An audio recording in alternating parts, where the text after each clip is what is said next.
Yo legends! Enjoy the story and let me know how it hits.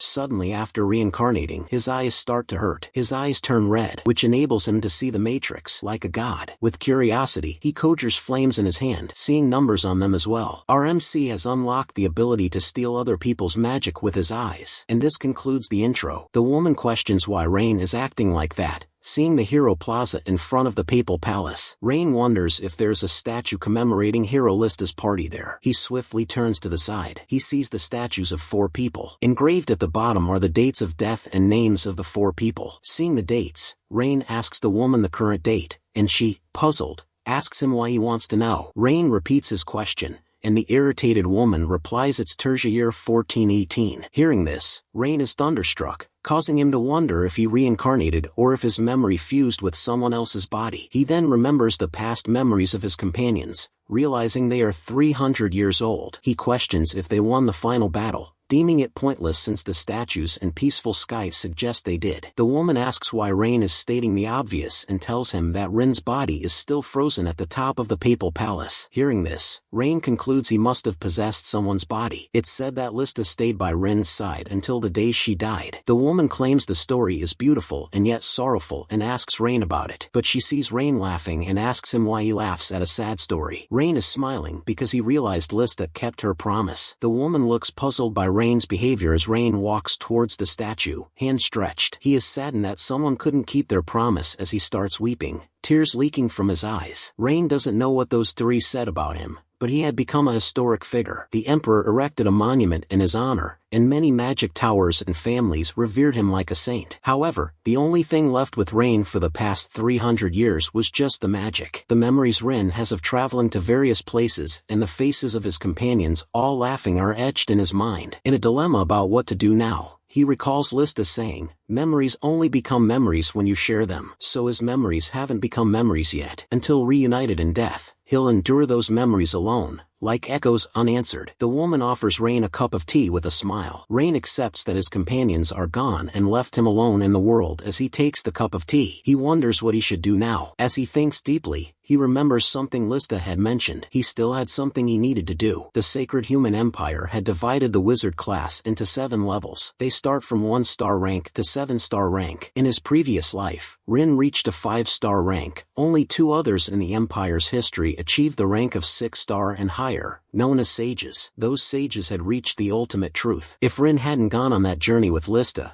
he would have become a 6-star by the time he died of old age. But he believes he would have lived with regret. Now, if someone turned back time, Rin would still go on that journey with Lista over and over again. But Lista is gone now, though she had hoped the world would always be filled with laughter. As he follows the woman outside, he wonders if the world they fought desperately to protect is really as Lista had envisioned. It's said reaching the pinnacle of magic reveals the world's true nature, driving Rin to pursue 7-star wizardry in his new life. He wants to push himself and escape the feeling of sorrow and emptiness. Rin remembers the past when Lista had excitedly pointed towards some flowers in a flower field. Rin had then said he would rather read a magic book than waste time watching the flowers. He cherishes those memories. His journey with his companions was truly enjoyable. Now he is ready to move on as he bids his 3 companions goodbye. The dead can only stay in the past, and the living must follow the flow of time and keep moving towards the future. Thus, Rin's second life began. Rin turns his head,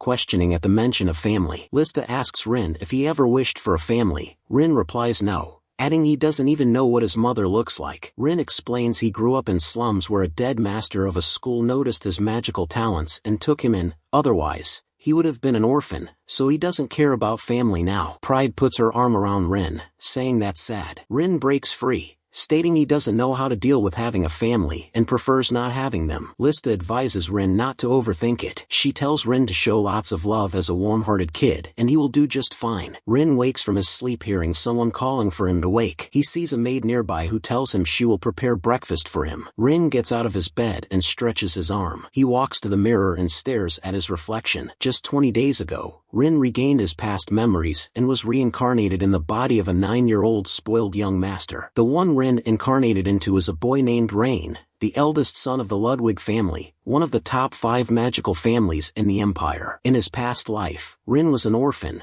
but now he is born into a noble family. As Rain walks into the kitchen, Another maid wishes him morning while his mother exclaims he is awake. The mother tells Rain to inform his father breakfast is ready. Rain goes to inform his father. The father, named Kevin Ludwig, seeing Rain, asks if he slept well, noting Rain doesn't look fresh and active. He feels Rain's forehead, suggesting Rain might not have shaken off the travel fatigue. Rain tells Kevin the breakfast is ready, and Kevin laughs, asking if that's why he came to him, telling Rain to go ahead and eat. Rain asks Kevin if he isn't going to eat. Rain notices a parchment on the table and asks Kevin if it's magic related. Kevin agrees, feeling rushed due to the theory presentation next week. Kevin explains that eating makes him nervous, so he tries to focus and get things done while his mind is clear in the mornings. Rain analyzes the parchment and offers to help Kevin. Kevin wonders if Rain will give him a pep talk, but Rain suggests helping with the magic circle. Kevin appreciates the offer but worries about missing breakfast. He tells Rain to go ahead and eat. Rain takes a quill and starts writing on Kevin's parchment, explaining magic's principles. Rain suggests replacing the rune storehouse with Hill to avoid complications and conflicts. He advises Kevin to use the Empire formula 41-2 for easy answers. Kevin, shocked, gazes at the corrections made by Rain on his parchment. Even the Empire's top scholars hadn't found a solution to that problem despite the high-level spell being activated 200 years ago. Based on Rain's magical understanding, he was a perfectly normal child and didn't inherit any magical talent from the Ludwig family lineage. Rain, holding the parchment, asks Kevin if he can join them for breakfast. Kevin smiles and hugs Rain, agreeing to eat together. Rain's family was small, consisting of his 2 parents and a 6-year-old sister. Rain's sister, named Sari, peeks out from behind the door. Sari has black hair and red eyes, inheriting physical traits of the Ludwig family. Like Rain, Rain turns around, and Sari flees away, startled by being noticed. Rain sighs, noting it's not surprising. Rain was never kind to Sari, not that he was cruel, just indifferent to everything in the world. Rain continues reading the book. Then Lista's voice echoes in his head, telling him to show affection and not keep running away. The voice tells him he is a warm-hearted kid and will do great, causing him to slam the book shut in frustration. He then calls out to his sister, Sari, offering to teach her some magic. Looking taken aback, Sari peeks from behind the door. Rain turns his head, asking Sari if she wants to play together, but Sari just flees away without a word. Rain sighs, thinking kids are hard to understand, and he notices someone walk in. Sari returns with a large book, and Rain takes it, exclaiming that Sari, who is just 6, is already reading such a complex book. Sari gives a nervous smile at Rain. Rain recalls when Lista irritated him by pointing out all the things around, like cliffs and flowers. Rain asks Sari what she doesn't understand from the book and says he will explain since she doesn't understand anything from the beginning. He tells her that the magic circle is like playing with building blocks where different materials are needed for different houses. The shape of the magic circle determines the element of magic. A triangle is the fire element, a fan shape is the wind element. Rain explains that the next part are runes, which determine the effect of the magic. In runes, binding means to restrain and scattering means to disperse. Rain gives an example. If you inscribe the Yin rune on a triangular magic circle, it becomes a fire element binding spell. He explains to put it into practice, one can use mathematical formulas. Sari questions what math is, looking puzzled and not understanding anything. So Rain suggests they begin with basic addition and subtraction. Meanwhile, the house attendants are all surprised at seeing Rain's changed personality towards Sari. Rain's mother exclaims with happiness, and Kevin also looks pleased. They are watching as Sari falls asleep on Rain's laps, and the mother says she wants to capture that moment in a painting. Kevin mentions that Sari is quite shy, so it might not be a good idea. He notices the chart of magic and runes that Rain was teaching Sari. Kevin remarks that Rain has been a changed person since returning from the plaza, which the mother agrees with, noting Rain's mature speech as well. The mother asks if Rain might be possessed by the abyss, but Kevin disagrees, recalling a similar experience he had once. Kevin reveals that he saw Rin's body while a student and learned that Rin had reached the 5-star level in the turbulent era compared to his 3-star level. Living in the peaceful era, Kevin hadn't realized his complacency until now, suspecting Rain might share the same revelation. The wife asks if Rin's body is really frozen, and Kevin confirms, explaining Rin had mastered freezing perfectly and remains asleep, looking exactly like he did when he was 18. The wife asks for more information, but Kevin says that's all he knows and can't share anymore. After a moment of thought, Kevin mentions that Lista had left some magic in the ice. He adds that it said only Rin and Lista could awaken that magic. Kevin speculates it might be a letter in the ice. He also says he believes Rain might be a genius, since Rain solved the magic circle that morning, which Kevin couldn't solve for a year. He thinks Rain might even reach the level of a sage. Hearing this, the wife asks Kevin if that was the reason he joined them for breakfast that day. Kevin admits that though it might be a little early, he will start teaching Rain their family's secret magic. He believes Rain can become the thieving magician, the one who can read and steal any magic. It's the bloodline-restricted magic, only allowed to those who inherited the blood of the Ludwig family. Kevin confesses he doesn't know how much he can reign, agreeing it's really difficult. The wife says it's something not to be taken lightly and asks Kevin about his plan, to which Kevin says he has something in mind. The Siastalica, a dazzling field of tulips stretching to the horizon, boasts a landscape where 1/3 of its land is owned by the Ludwig family. Rain lies on his back on the lush green grass, gazing at the perfect blue sky. Rain asserts that to journey far, one needs long-term goals, especially when seeking truth. Becoming a 7-star wizard requires relentless effort, regardless of age. No time can be wasted. Rain spreads a parchment on the grass to summon the guide first. At that moment, Sari appears behind him, asking what he is doing. Rain explains he was about to summon the magic guide, puzzling Sari, who asks about the guide. Rain mentions he will make one for Sari too, eliciting a joyful yell from her. Sari starts spinning on the spot, and Rain observes her excitement, also wondering why she isn't speaking fluently for a 6-year-old. Rain begins drawing the magic circle along with the necessary runes on the parchment. He explains that it's a high-level magic involving 4 different elements and that one needs to be a 4-star wizard to handle it. A moment later, the parchment starts glowing, and a massive beam of white energy shoots out of it into the sky. Rain realizes something is wrong as he starts bleeding from his nose and eyes. He wonders if the 4-star magic was too much for him and feels relieved it was just a guiding spell. Otherwise, combat magic could have killed him. The beam of energy dissipates as Rain notes his current body's frailty. Sari looks in amazement as Rain wipes his nose and calls for his guide. A butterfly-like creature flies and lands on Sari's extended finger. The Ruiden can quantify the user's ability and detect magical power. Rain explains to Sari that the Ruiden tells people what they need to learn and how to train. He also mentions that the rune pillar reveals one's basic magical capacity, and the rune stay shows one's proficiency in using magic. With a smile, Rain says it has all the best runes for learning,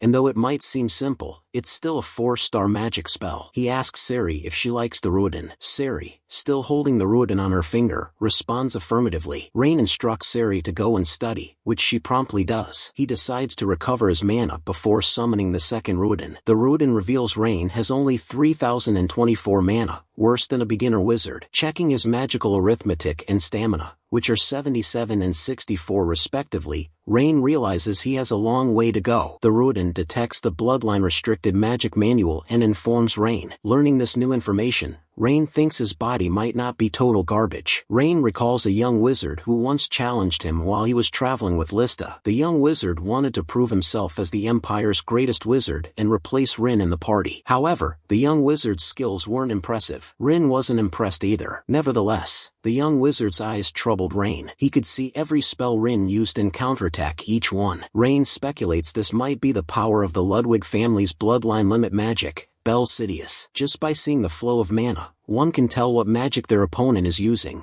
making it easier to counterattack. Rain remembers the Bel Queries, the legendary eye which only 3 people in history have opened, allowing them to steal others' magic. Due to that eye, the Ludwig bloodline was known as the Thieving Wizards. Rain now believes he has found his childhood goal. Back at the mansion, Rain is engrossed in some books when Kevin walks in. Kevin asks Rain if he's taken an interest in their family's bloodline limit magic. Though it may be a bit early, Kevin inquires if Rain is interested in learning it. Rain confirms, and Kevin announces that Elin will tutor him starting that day, with Kevin personally tutoring him upon his return from the conference. Rain asks who Elin is. Kevin explains that Elin is Rain's aunt, who teaches students at Delayton and loves him more than anything. At that moment, someone in heels walks in. Rain is taken aback by the new arrival. The woman, Elin Ludwig herself, walks towards Rain, examining him closely. With a hint of malice, she remarks that she really had to come all the way there to teach the uncute little brat. Rain sweats nervously as Elin grabs his head,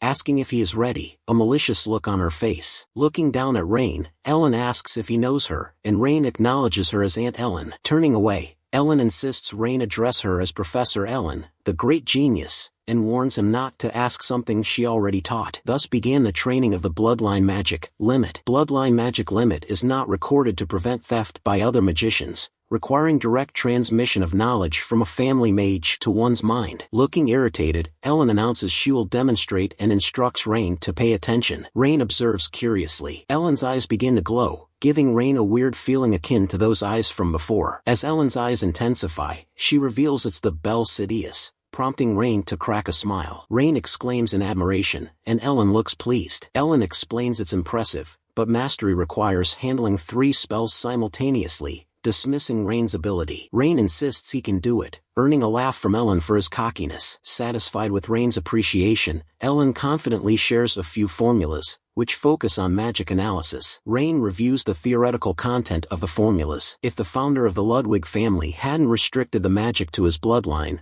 Rain could have used it in his previous life. Ellen mocks Rain's struggle with the magic's difficulty, but Rain remains determined, needing time to grasp it. Ellen deems Rain hopeless, intending to teach him specially. Despite Ellen's skepticism, Rain expresses gratitude for her guidance, declaring he will take it from there. Ellen is shocked by Rain's confidence. She laughs, warning Rain not to be pretentious and not to come crying later. Rain ignores her, focusing on studying the formulas. Now irritated, Ellen turns away, confident Rain will fail and warning him not to seek help later. Rain delves into the theory of magic on his own while Ellen sits nearby engrossed in a book. As Rain struggles with some problems, Ellen notices and takes the parchment from him. She corrects it and hands it back to Rain before burying her face back into her book. Later, Rain faces another problem, and as before, Ellen snatches the parchment, makes corrections, and returns to her reading. Rain grows confused at Ellen's teaching style, wondering if she's testing him. Rain's mother observes him studying nearby. After some time, Ellen instructs Rain to rest and storms out of the room. Rain's mother approaches him, explaining that Aunt Ellen's unusual behavior stems from her reluctance to express her feelings honestly and her eagerness to teach Rain. She recalls Ellen's past adorableness while she used to follow her and her husband around. Lessons resume after the break, with Rain studying independently while Ellen reads. Ellen gives a quick glance at Rain,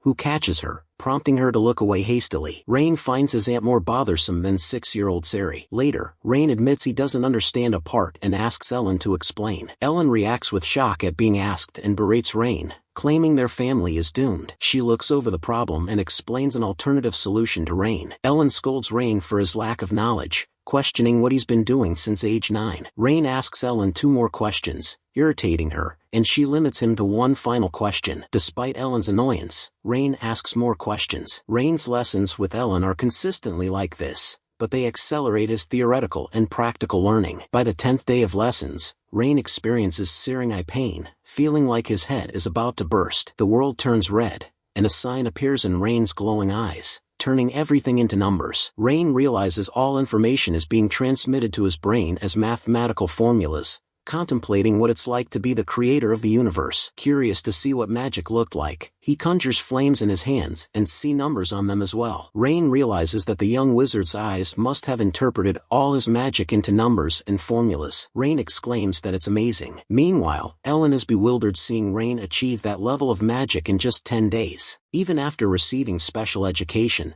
it had taken Ellen 7 years to acquire Bel Sidious. The others had said it would take at least 70 years to master Bel queries. Yet, Rain achieved it in just 10 days, akin to performing multiple operations of basic magic in a blank state without prior knowledge. Astonished, Ellen believes Rain might be comparable to Rin, dubbed the god of multivariate magic. Watching Rain's eyes issue red flames, she wonders if he is. Even Rain's father finds it hard to believe that Rain opened Bel Sidious in just 10 days. Ellen remarks that if Rain continues to excel, the Ludwig family may become the leading mage family, praising his remarkable abilities. As Ellen leaves the room, Kevin admits he has nothing left to teach Rain. He then summons a person named Yuda. Yuda appears and awaits Kevin's orders. Kevin requests Yuda to send a letter to his father. Yuda inquires if Kevin refers to the previous head of the family. Kevin confirms and asks if Yuda has any objections, to which Yuda denies. In the message, Kevin seeks his father's guidance for his son, who possesses natural talent, and asks for his teachings. Yuta smiles, acknowledging Kevin's dedication to the young master, and assures him he will fulfill his request. The spring ends, and a brief summer arrives. Expected to last a year, the summer brings dark clouds and pouring rain day after day across the continent. During the summer days, Rain is extremely busy. First, he learns household magic from Ellen. Then, he teaches basic magic to Siri whenever he gets the chance. And during the night, he focuses on training his physical and magical abilities. The development of modern magic in the last 300 years, Rain learns from Ellen and books, was remarkable. Due to the establishment of extremely complex formulas in simple form, casting time has decreased, and the power has become much stronger. Now, Rain's magic surpasses what it was 300 years ago, and he believes he can defeat a modern 4th-rank mage. With time, Rain's magic also grew, but to become a 7th-rank mage is impossible in his current state. For that, he needs much stronger power and more knowledge. One day, Rain asks his father for a favor. He requests Kevin to send him to the magical world, where he can graduate in about 3 years. His mother questions his decision, and Rain confirms his desire to go. Rain wants to attend the top university,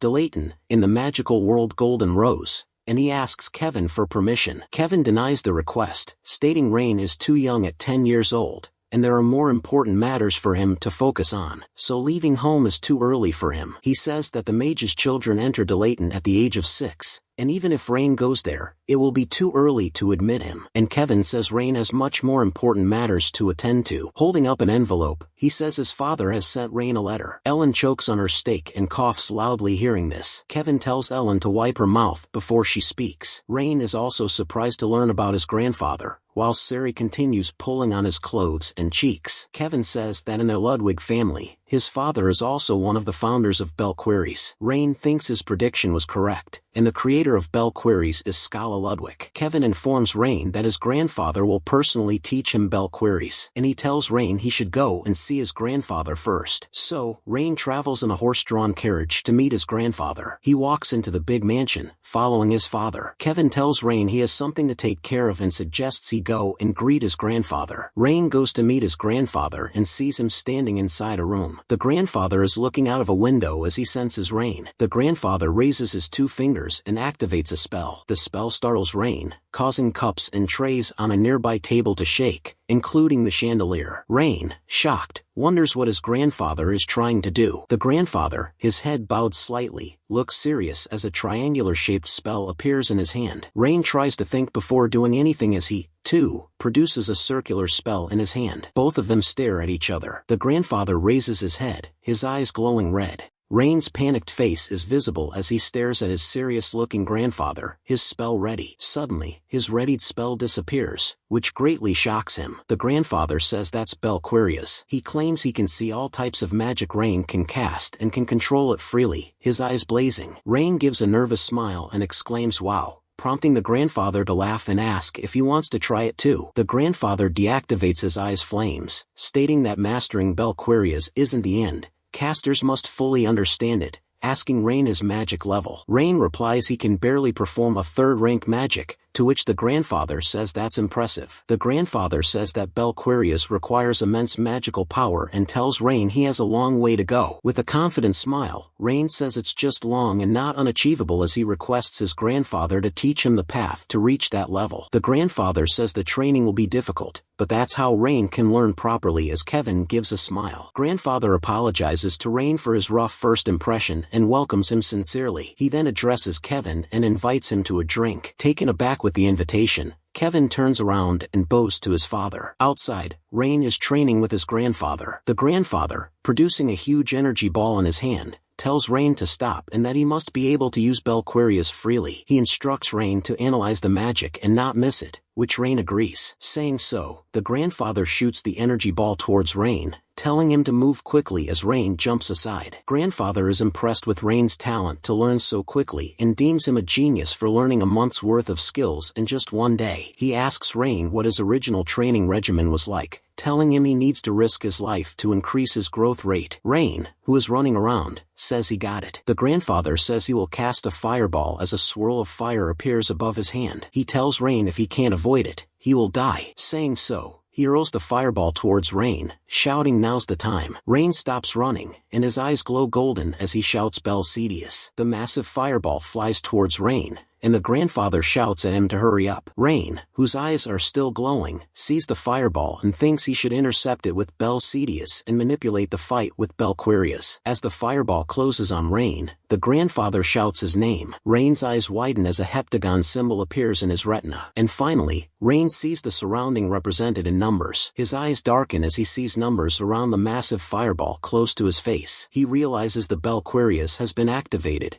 converting all things into equations and transmitting into his brain. And now he decides to try changing the equations in front of him as he wishes. The magical array of the spell to achieve such a task consists of 2 triangles. The assigned rune symbol is a formulating ludicin, its size 17 axles, and the range 23 gimite. He changes the equation using the imaginary roots, causing the fireball to disintegrate into nothing. The grandfather watches in anticipation as Rain begins falling down. The grandfather catches him on time. Looking exhausted, Rain asks if he managed to do it. The grandfather, with a smile, tells Rain he did well and informs him all he needs to do now is increase his magical power. Moreover, he is astonished to see Rain mastered Belquirius just at the age of 14. He reveals he was 39 when he barely reached Rain's level and believes Rain is a genius who might overrule the history of the empire. The grandfather tells Rain he won't interfere in his life but asks him a favor. He tells Rain to be sure to get admitted to Delayton when turning 16. Rain, however, is not interested in the Magic Academy Delayton. Grandfather explains to Rain that if he graduates as the top student, he will have a chance to have an audience with the Archmage Rin. Rain says he isn't curious, to which the grandfather says he felt the same way. And he tells Rain about a letter left by the hero Lista and asks Rain if he isn't curious about it. Rain is shocked to hear this. The grandfather tells Rain no one has opened the Belquirius at his age and is confident with his abilities.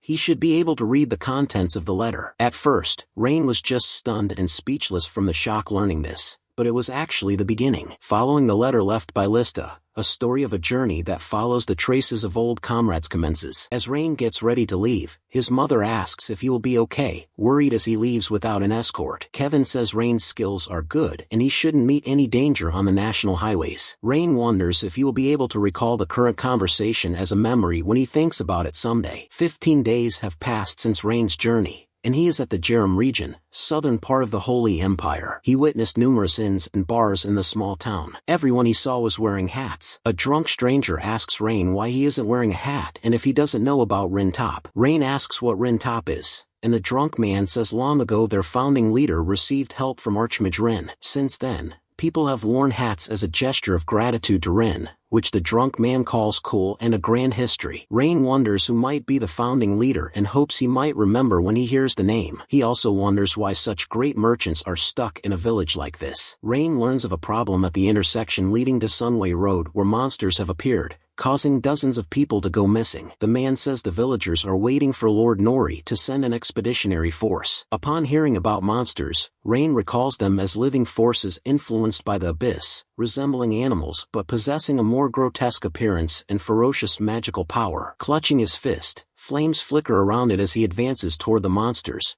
hoping they aren't the formidable ones that could endanger him. The night has fallen. As Rain walks along the road, he feels the monsters' gaze and puzzles why they aren't attacking. He thinks maybe the monsters sensed a difference in magical power with their instincts. He is confident he can defeat them if they are that weak, but claims it's not his business. He believes the expeditionary force will handle the situation, so he continues on his path and decides to go by land road. The land road reminds him of his past memory. Lista had suggested the party continue and move towards Turbinopol where there's an amazing flower garden, suggesting they stop by on the way. Rin had shouted, asking what they were doing. He had reminded his companions about 2 parties who crossed over to the continent and were wiped out fighting at the front lines. He mentioned the front lines were at a stalemate, waiting for reinforcements, and chided his 3 companions for not grasping the situation. He had reiterated the arrival of the Red and Yellow Dragon Corps and the most formidable mercenaries sailing for honor and glory, so he had suggested they needed to hurry as well. Rin had noted that after the strong ones left, monsters started rampaging across the continent, ranging from C to B rank danger levels, stressing it's not the time for trivial concerns like flowers. Lista had comforted Rin by reminding him of the countless people in need worldwide and the abundance of issues requiring assistance. Lista had hoped Rin would grow into an adult and help those people. Currently, Rain has his hands over his eyes, as he recalls the above memories and says though Lista died 300 years ago, she still nags like nothing's changed. Tired from walking for long, Rain decides to take a rest. Sitting down, he uses a spell and summons a creature, commanding it to go and find something. As the creature goes away, Rain waits patiently. He waits more, and he had told the creature to bring the thing back to him. Suddenly, a long shadowy form appears in the sky. The shadowy thing slams down into the ground in front of Rain. Rain watches the thing and sees a monster with many eyes, with an anaconda-like thing coiled around its body. The monster's eyes are huge as it gives a roar. Looking at the monster, Rain thinks how can that be considered a threat? He says he has dealt with countless monsters like this before. As the anaconda tightly coils around its body, emitting a loud yell, Rain demands that the monster promise not to harm people in exchange for its release. The monster gives another roar, and Rain says the monster might not listen anyway. So the anaconda increases the pressure around the monster, causing it to be torn to pieces. Rain walks away from the dead monster's body, saying he didn't do that to help the people but to kill time. The border between the central and southern parts of the empire was known as Bardancho Mountains in the past. As Rain sets his foot there, he is greeted by a number of monsters. They are low demon beasts who look at Rain with contempt, charging at him. Out of nowhere, a lot of arrows come flying and strike the monsters, startling Rain. Rain turns around to see someone behind him. There are two people holding large bows in their hands. Rain is shocked to see them as he recognizes one of them as Keese. Rain stares at the two strangers carrying bows and finds the guy among them to resemble Keese. The female jumps down from the small cliff, asking Rain if he is okay. Rain smells alcohol. She says monsters appear at this place and asks Rain if nobody warned him. The guy also jumps down and says they are the descendants of the Imperial Palace,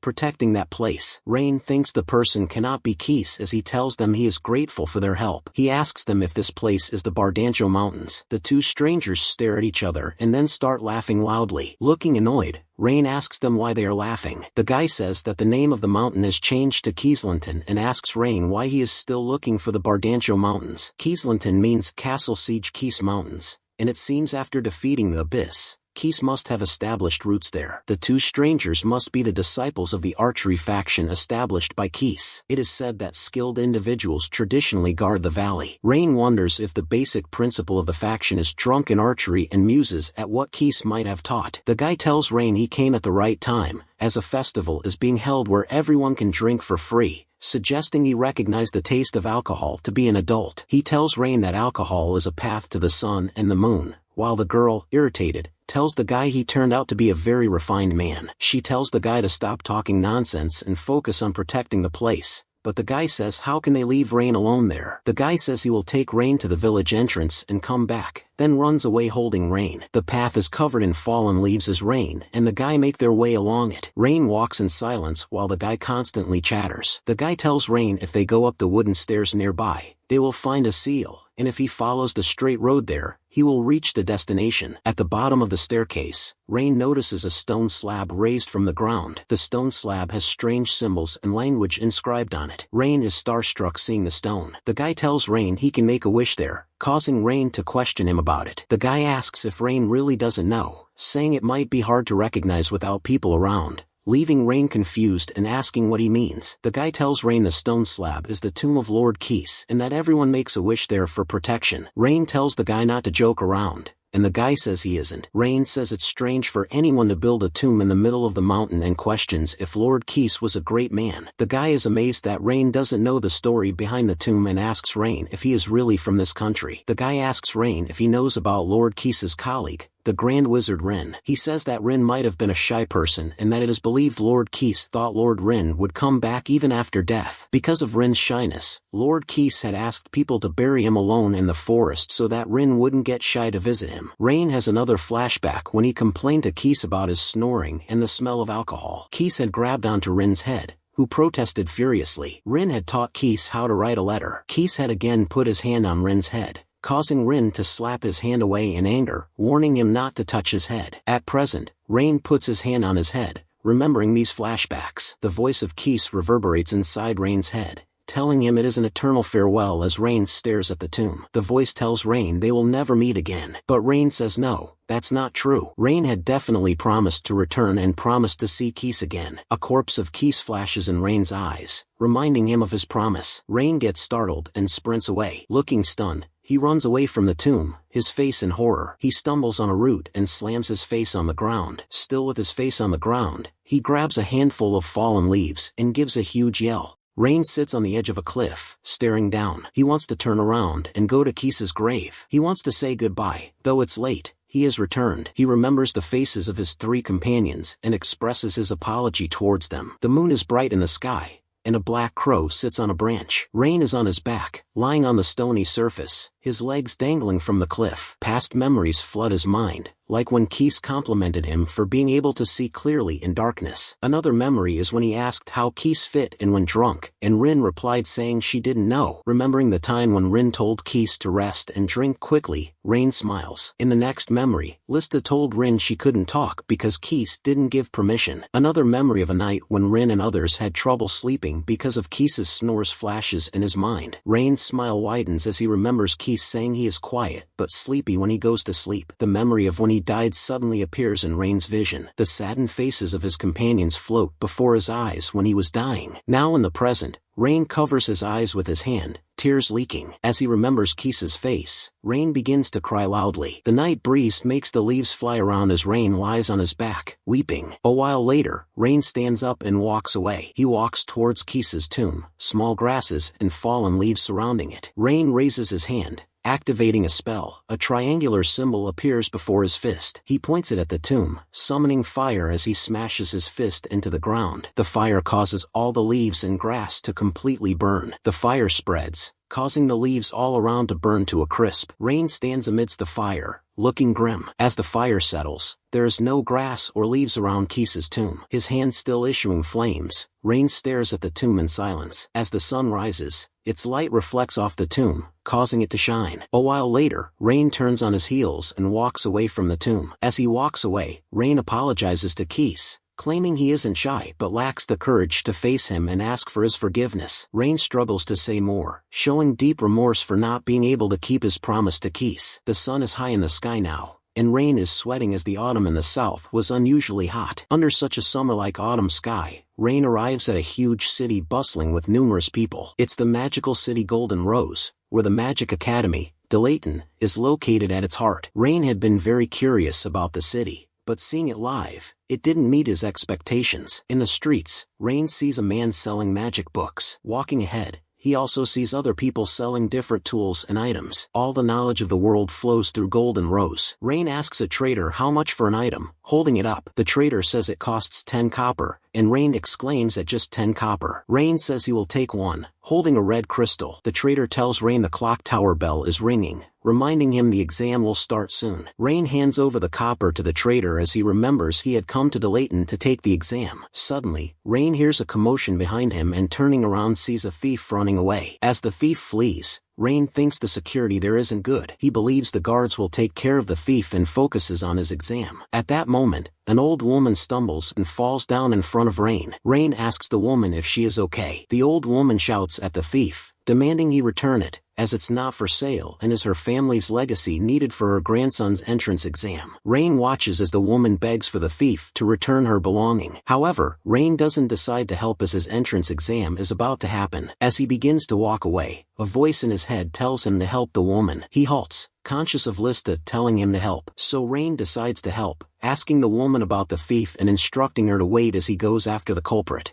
The old woman watches in amazement as Rain leaps towards the thief. He jumps from roof to roof, chasing after the thief, as people look up at Rain in disbelief. Annoyed at the thief's busyness, Rain threatens to turn him into a charcoal briquette as his arm crackles with electricity. Suddenly, someone comes running after Rain, telling him to get out of the way and grabs his shoulders. A small girl jumps in front of Rain, telling him to get out of the way. The girl jumps down at the thief, conjuring a spell in the process. A small circular bright light appears above the girl's hand and below, sand begins to fly and surround the thief. Taken aback, the thief exclaims in worry at the sand. In seconds, a huge turret of sand forms in the street. The girl jumps on the raised turret and tells the thief below he was brave for trying pickpocketing in the Golden Rose, but picked the wrong day. Rain stares at the girl, taken aback by her arrival. The girl declares to the thief he is doomed, looking down at him from her turret of sand. She tells the thief he has been caught by her, who is a sand soldier, looking proud. Rain recognizes the girl to be an illegitimate child of the Warden family. Warden is a powerful family in the Eastern Territory, one of the top 5 mage families along with the Ludwig family. Rain had met the girl a few times at sage meetings before he regained memories of his previous life. During their meetings, the girl had mocked and made fun of Rain and given him a lecture, so he used to call her nerd. Seeing that girl wear a school uniform, Rain is puzzled as he believes they are of the same age. Suddenly, the thief attacks the girl, causing her sand turret to blow away with his magic. A swirl of sandstorm-like appears on the streets, causing people to panic. A child gets blown off, shouting for help from his mom. Rain manages to catch the child using a root from the ground and returns him safely to his mother using magic. Rain's eyes blaze with flames as he realizes the thief is a mage as well, with a decent amount of mana. His attention is caught by an item the thief is wearing on his left hand. The girl prepares a counterattack, saying the equipment is too good for a thief and challenging if he can block her next attack. The girl's next magic spell startles both the thief and Rain as Rain realizes it's 2-star magic and is surprised by the incredible surge of mana. The girl creates a star-shaped thing between her hands,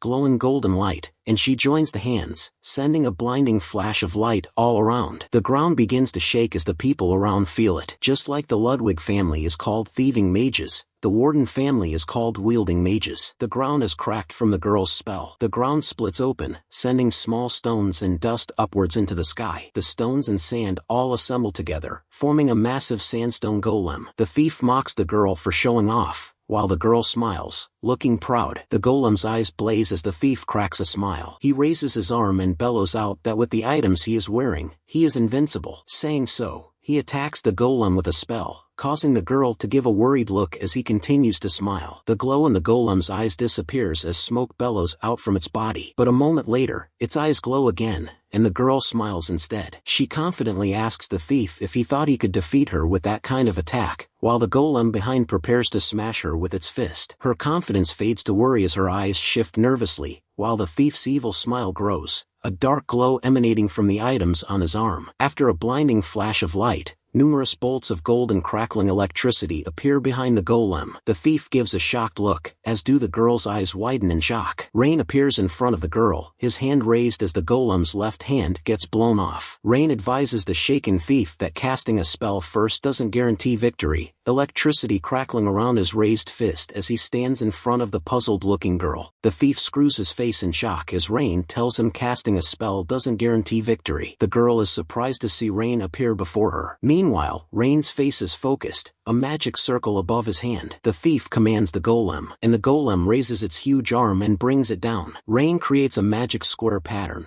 a circle with a rune engraved on it which is fierce. He raises both his hands and, pointing the circle at the golem, makes a huge amount of water appear from it, hitting the golem. The water then trickles down, wetting Rain and the girl both, as the girl asks Rain if he is a water attribute wizard. Suddenly a huge shadow falls on them, and they look up. The girl says that though the water attribute is critical against the earth attribute, her golem can't be defeated with 1-star magic. The thief laughs and mocks Rain, saying he was acting too confident, asking if that's all he's got. Rain and the girl stand below, towered by the golem, and the thief continues mocking Rain for not knowing what he is doing. Suddenly the golem launches an attack at them on the thief's command, who shouts for them to die. Rain quickly summons another magic circle above his hands. He then fires another jet of water from the disc, which meets with the golem's punch, stopping it. The girl standing at the back reminds Rain his magic won't work. The thief, now pissed, shouts at Rain to stop trying and die quickly. But Rain keeps the circle raised, and the powerful jet of water continues bellowing upwards, stopping the golem's punch. Rain gives a troubled expression, struggling to hold back the golem's punch. Suddenly, the golem withdraws its punch and steps aside. The thief watches astonished, his eyes widening. Meanwhile, the golem turns towards the girl and aims a punch at her. Rain swiftly jumps in between and grabs the girl out of the punch. The golem's punch strikes the water-covered ground, damaging its hand. The thief's mouth widens in shock as the golem's hand shatters into pieces and it slams down. Rain breaks his fall by using his hands and legs to stop himself, while the girl is sent flying backwards. The thief uses another controlling spell as Rain realizes that you can't use your own magic while intercepting and using others' magic. The girl shouts at Rain, asking why he just grabbed her. Rain creates a star-shaped symbol between his hands. The girl watches in surprise at Rain's star-shaped symbol. Rain tries to use Previs calculus to solve the mathematical formula and solves the puzzle, causing the star-shaped symbol to shine bright and grow larger into an octagon shape. He mutters alter fate as the symbol between his hands starts to grow bigger and glow even brighter. Rain then throws the symbol towards the golem. Suddenly, large tentacle-like roots emerge from the ground, binding themselves to the golem's body parts, horrifying the thief. Soon, the roots have pinned the golem down to the ground, binding its numerous parts. The roots grow further, and even leaves start sprouting. The thief shouts in shock as the roots emerge from the ground at his feet, sweating in fear as the speechless girl stares at Rain. Rain walks towards the thief and snatches the artifact from his wrist. Examining the artifact, Rain deems it interesting and accuses the thief of stealing it. Examining the artifact, Rain speculates it might possess powers akin to Belcidius for nullifying magic control and wonders if its 2 magic squares enable the theft of up to 2-star magic. Looking terrified, the thief asks Rain who he is and how he can use magic so quickly. But Rain turns away, thinking even if he reveals his identity, the thief won't believe him. Rain walks towards the old woman who watches in shock. Telling the old woman to be careful Rain hands over the artifact to her. Rain gives a smile as the woman begins weeping in happiness. The spectators watching cheer, praising Rain with kind words, and Rain looks pleased. Suddenly, Rain remembers the entrance exam. Without delay, he sprints away, leaving the thief there. A sword points at the thief, and a woman in a cloak stands before him. The woman in the cloak addresses the girl as Krista, inquiring if she made a mistake. The stranger removes the cloak to reveal a woman, Professor Caroline. Caroline praises Krista's confidence but admonishes her for reckless golem use. Krista vows to be more careful next time. Krista asks Caroline if she saw the guy whose magic casting speed was as fast as her, and Caroline confirms she did, believing his casting speed was faster than hers. Krista asks what happened, saying Rain didn't seem that strong during the Sage Council. Caroline questions why Rain was there if he came for the entrance exam, causing Krista to ask her what she means. Caroline says the entrance exam started a long time ago. Meanwhile, Rain continues sprinting towards the exam, alarmed. Caroline considers for a moment and agrees with Krista. At the professor's office, Caroline goes through Rain's documents, noting his lack of awards from any magic competitions or other notable achievements. She discovers Rain is the supposed prodigy rumored to be sent to the Ludwig family by the heavens. Going further into Rain's files, Caroline sees that he worked as a teaching assistant under Scaldi Ludwig for 3 years. Scaldi Ludwig is known as a master of elemental magic and even a ruler of Magic City. Caroline knows that Scaldi isn't someone to give special treatment to family members. If someone doesn't perform well, Scaldi Ludwig will dismiss them without a thought. Caroline wonders why Rain is called a prodigy within the 8 great schools if he was a teaching assistant of Scaldi. After contemplating, Caroline summons the assistant Baden and instructs him to schedule a meeting with the chancellor to discuss a specific admission case. It seems like history repeats itself, and talent always seems to come in waves. The newly admitted students are all exceptional from different schools. The warden had sent details of an exceptional student,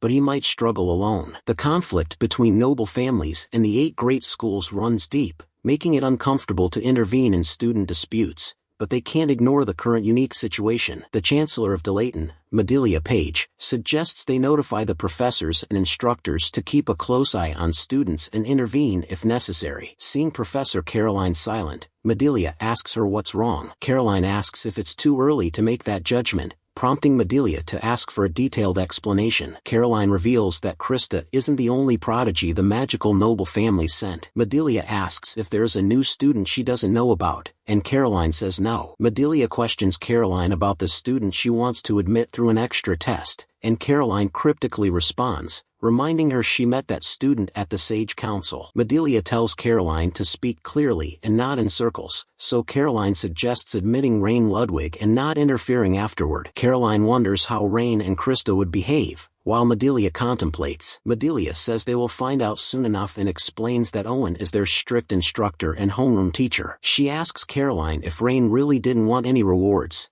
and Caroline affirms, explaining Rain didn't want people's attention. Caroline says Rain just wanted to read books, causing Madelia to call him a strange fellow. Caroline says strange people often become good wizards, as their master always said, and she inquires about Madelia's solemn behavior that day. Madelia praises Caroline for her sharp noticing skills. Madelia explains that the thief Rain caught might have ties to the Dark Church. Caroline, shocked, says that can't be, but Madelia insists she never speaks without evidence and mentions that the Special Division told her, adding that they are coming soon. Madelia expresses her concerns regarding the matter and tells Caroline to be prepared. Rain received his acceptance notice after missing the test due to being late. The next morning, after the commotion, Professor Caroline informed him it would be like taking an extra exam, and he would be added to the list of successful candidates. Caroline seemed worried that Rain taking extra exams might bring dishonor to his family, so he accepted Caroline's offer on the spot and joined a top magic university. And now Rain finds himself at the gate of Delayton. As he walks through the school corridor, Rain admits he had never been connected to schools before. In his past life, he was taught by the head of the Osiris school, and in his current life, he learned from his family. Even after joining the school, Rain feels no need to learn from others. His sole focus is finding what Lista left behind, awaiting him. So, he needs to level up his skills to equal those he had in his previous life. Suddenly, Krista calls out for Rain in the corridor. Rain turns around and awkwardly greets Krista. Krista recognizes Rain and thanks him for helping her before she scolds him. She tells Rain she could have handled the situation alone,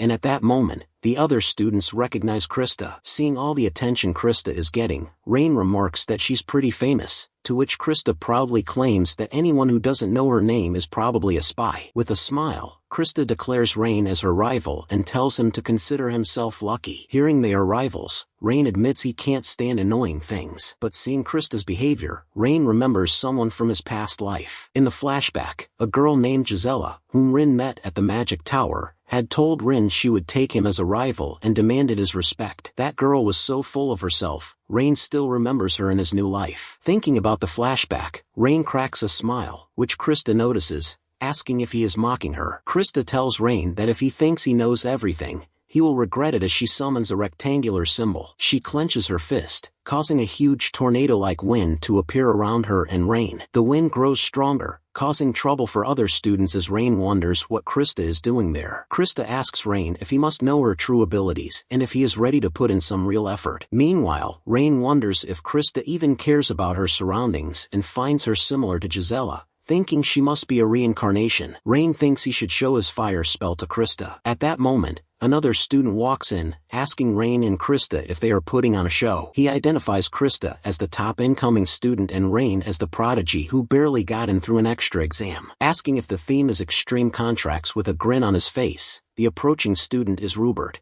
Rain and Krista look sideways and see Hubert standing there. Hubert, who is from the Rowanham school, and Krista have been rivals for a while. Hubert tells Krista to keep going, but Krista says she can't continue with a lame audience like Hubert. Krista says she will feel bad if her magic blows off Hubert and tells him to show gratitude for her consideration. Hubert sarcastically says he is grateful and about to cry, and tells Krista it's pathetic to give big talks and she should know her place. Krista mocks Hubert as a runner-up and challenges him, while Hubert warns her that her attitude will disgrace her family's name. Meanwhile, Hubert notices Rain standing there and makes fun of him, claiming he didn't notice him as his presence is little. Seeing Rain stare, Hubert asks if he has something on his face or if something he said rubbed him the wrong way. Calmly, Rain tells Hubert nothing rubbed him the wrong way and asks who he is to be acting big. Hubert seems speechless as Rain asks if he can even use magic and tells him if he wants to pick a fight, he better be good. Hubert seems taken aback, as do the other students spectating, and he calls Rain a brat and questions what he said. Meanwhile, Krista gives a loud laugh. She jeers at Hubert for getting shit-talked by Rain and says she would be embarrassed if it was her. At that moment, a woman from the nearby door bellows at the students to get to class quickly and tells Krista, the new student representative, to prepare for her oath. Krista says she is coming, while Hubert looks speechless. Before leaving, Krista tells Rain she'll let him off this time but reminds him they'll settle it next time. The other students, hearing Krista talk about fighting with Rain, believe Rain has no chance and it's not fair. But two students say that it's fair and that Krista would have a hard time against Rain. Another student asks what they mean,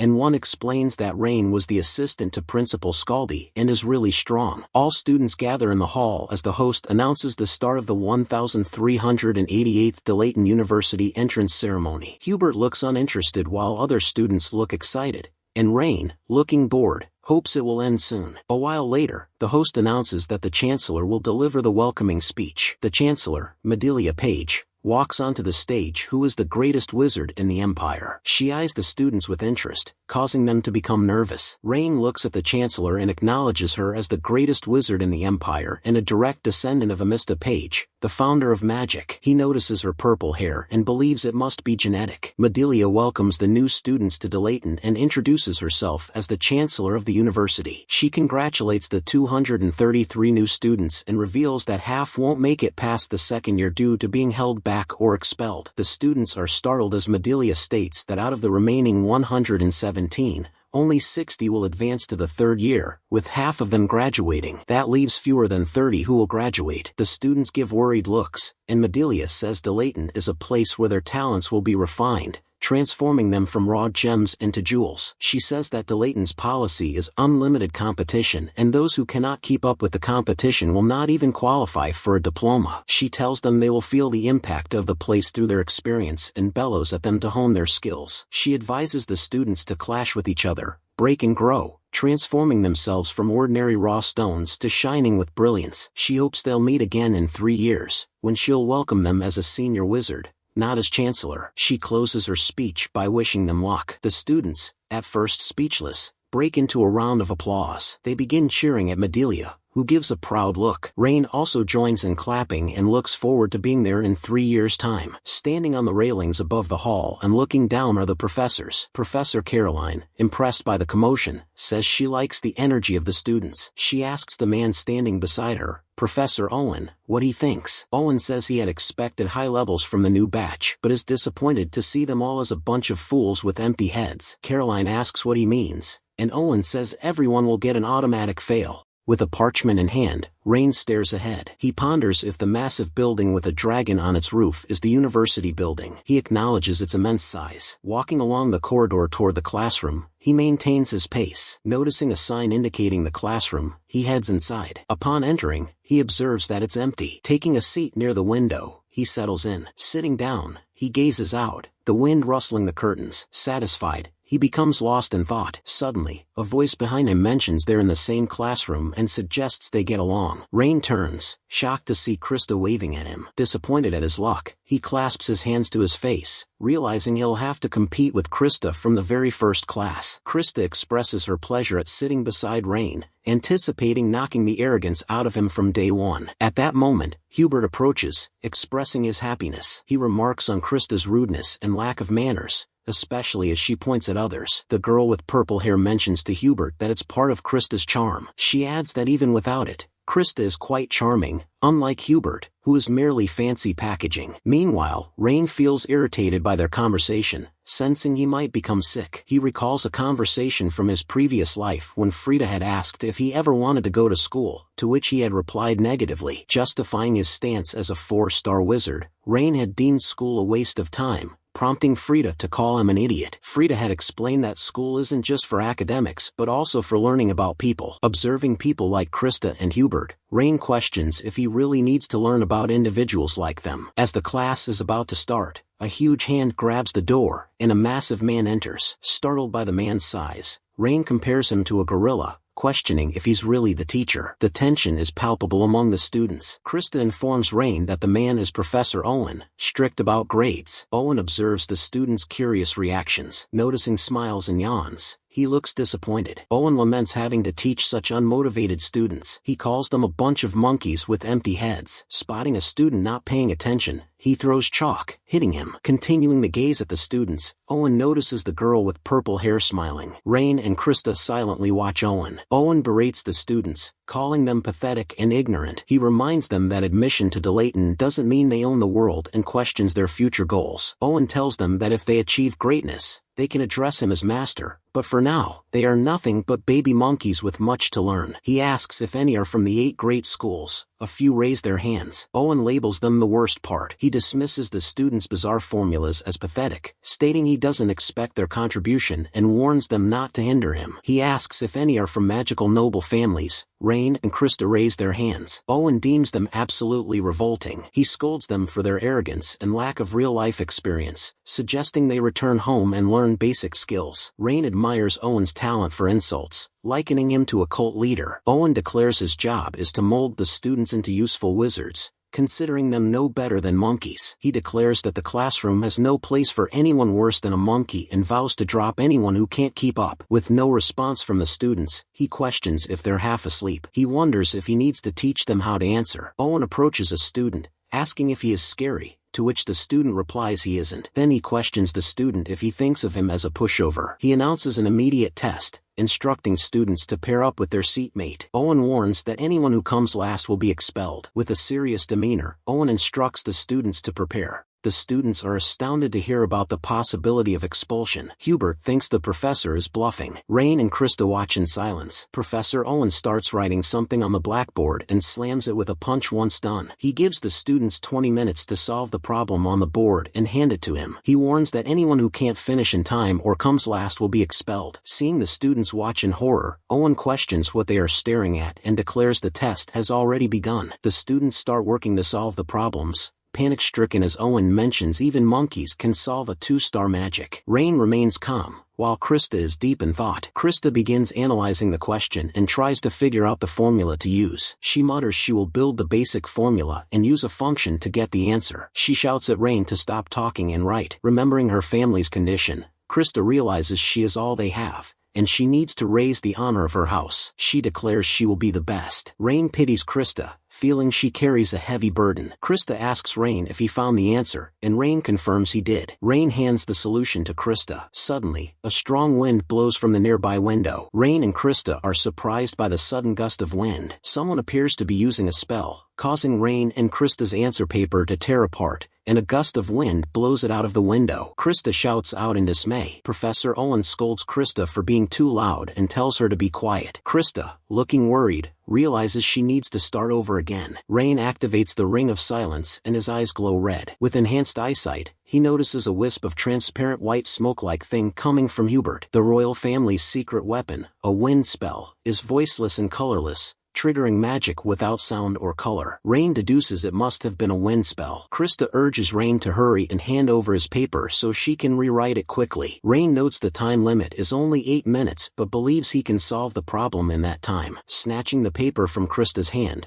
Rain explains it's too much for her method to finish in time. Rain insists she needs to learn to give up while Krista curses him in annoyance. Rain asserts he can do it and tells Krista her way isn't possible. He grabs his pen and starts solving the problem at great speed. As he solves the problem, Rain tells Krista that having a mental breakdown won't make her a wizard, urging her to remain calm. He reminds Krista that she needs to stay calm to become a strong wizard, watching her in astonishment. Then Rain recalls his past life battling monsters where even a second's delay caused death, not just expulsion from school. He declares he will lead and tells Krista to follow, urging her not to hold her breath. Hubert and his benchmate finish the test, walking out of their seats with a smirk. Hubert hands the paper to Professor Owen, requesting it to be marked, who takes it. Owen uses a spell to evaluate Hubert's solutions. The paper hovers in the air as a huge cloud-like smoke billows out of it. Owen comments that the runes are working and it's not bad for such a short time. Hubert and his benchmate look pleased, but Owen warns them not to get cocky, pointing out they didn't do everything right. Owen states that 2 minutes are enough to solve this kind of problem. He awards Hubert a grade C for their solution. Hubert bows slightly, expressing confusion as he was the first in class to solve the problem. Owen admonishes Hubert, telling him not to be a brat and reminding him that he should know why he received a C. He calls Hubert a monkey cub. The girl asks Owen what his point is, admitting she has no clue. Rain and Krista walk ahead, finishing the test, as Rain tells the girl to get out of the way. The other students are shocked to see Rain and Krista already finished despite their answer sheets being ripped. Professor Owen and Hubert stare at Rain. Rain requests Owen to evaluate their answers. Owen gives a smile. With a laugh, Owen asks Rain if he really finished, admitting he was looking forward to his expulsion. Rain argues that if you can't use magic because of a little wind, you can't be a wizard if you can't cast a spell. Professor Owen snatches the paper from Rain's hand, praising his ambition, while Hubert's team watches with interest. Owen's eyes widen in shock as he analyzes Rain's answer sheet. Rain explains that one is a leaf and another a circle, and the tune of the circle works well with water magic, simplifying the math for the rune. Rain explains that a first-order equation speeds up the rune's casting, earning Owen's praise despite Rain's secondary school status. Rain details modifying the spell's form to bypass the requirement of mastering runes before using magic. Owen realizes Rain is trying to shorten the activation time of the rune, calling it clever but doubting whether it will work, and Rain agrees. With a smile, Owen proposes they find out themselves, prompting a smile from Rain as well. With a smirk, Owen teases Rain, highlighting the increased difficulty of the math and a dual-property flying circle for the standing equation. As the paper begins glowing, many rays of white light issue from it, startling Owen and Krista. Shortly, a massive fog surrounds them, swirling in all directions. Above them, a blinding flash of white light appears, like a star. The white light turns into a golden star, shocking Owen. All of the other students watch the glowing star in awe. Owen, surprised, says he has been teaching for 13 years and seen a lot of geniuses, but Rain and Krista are the first to come up with the solution. The students all look astounded as Owen expresses his surprise and announces Rain's answer will get a grade never received by anyone, an S grade. Krista looks very excited as Rain tells Owen it was generous of him. Unable to contain her excitement, Krista shouts out and thanks Owen, continuing to cheer. She turns to Rain, who looks happy as well, and even Owen is smiling. Owen tells Krista to return to her seat, threatening to deduct her points, and Krista apologizes, still smiling. Then Owen turns to Hubert and his benchmate, telling them to return as well. Hubert stares at Krista as they walk back to their seats. He walks in front of Rain, and their eyes meet. Rain stares at Hubert, who asks Rain if he has anything to say. Seeing them still not return to their seats, Owen tells them to move on if they don't want to be punished. Rain and Hubert continue staring as Rain warns Hubert he won't let him off the hook next time. All the students that passed the test had to endure the harsh words of Owen the gorilla. Rain also endured the first grade after joining the school. Rain turns to Krista, sitting beside him, and tries to ask her something. But despite calling for her, Krista doesn't pay any attention to Rain. Rain wonders why Krista is pretending to not hear him. Owen questions the students on the reactions on their faces and asks them if they find the lessons difficult. He promises a spicier flavor next time, warning those who can't keep up will be left behind, as the students' despairing faces reflect their harsh realization. After the class ends, Krista calls for Rain. Rain asks what she wants, and Krista stammers and in a low voice thanks him. Rain asks Krista why her voice is low and tells her to repeat again, and Krista shouts at Rain telling him to not be so hard to please. She bellows that the debt will be repaid next time and tells Rain to not get all high and mighty, reminding they are rivals. And she tells Rain it's the first time she ever received help from anyone. As Krista continues shouting at Rain, the other students in class discuss Gorilla Owen awarding Krista the S grade. And they also discuss Rain being in the same team as Krista, and all sound impressed. The next day, standing before two massive towers, Rain asks Krista which floor his accommodation is on, and Krista informs him while also telling him not to brag. Rain tells Krista what she said was arrogant and asks if making unfulfillable promises is common. Looking pissed off, Krista turns away and storms off telling Rain to wait and see. Rain walks into the building, and in the corridors other students recognize him as the top-ranked guy and start whispering. The students think that if Rain had really top abilities he should have been on time and wouldn't have to take an extra test. Rain walks towards a heavy wooden door. He takes out a locket and raises it in front of the door. The door automatically opens, and looking inside, Rain notices it's a single room. The room had a bookshelf, a table, and a chair. Rain walks in and says it reminds him of the magic tower, as in his past life he had stayed in a room like such and only focused on studying magic. A flashback of his past life appears before his eyes,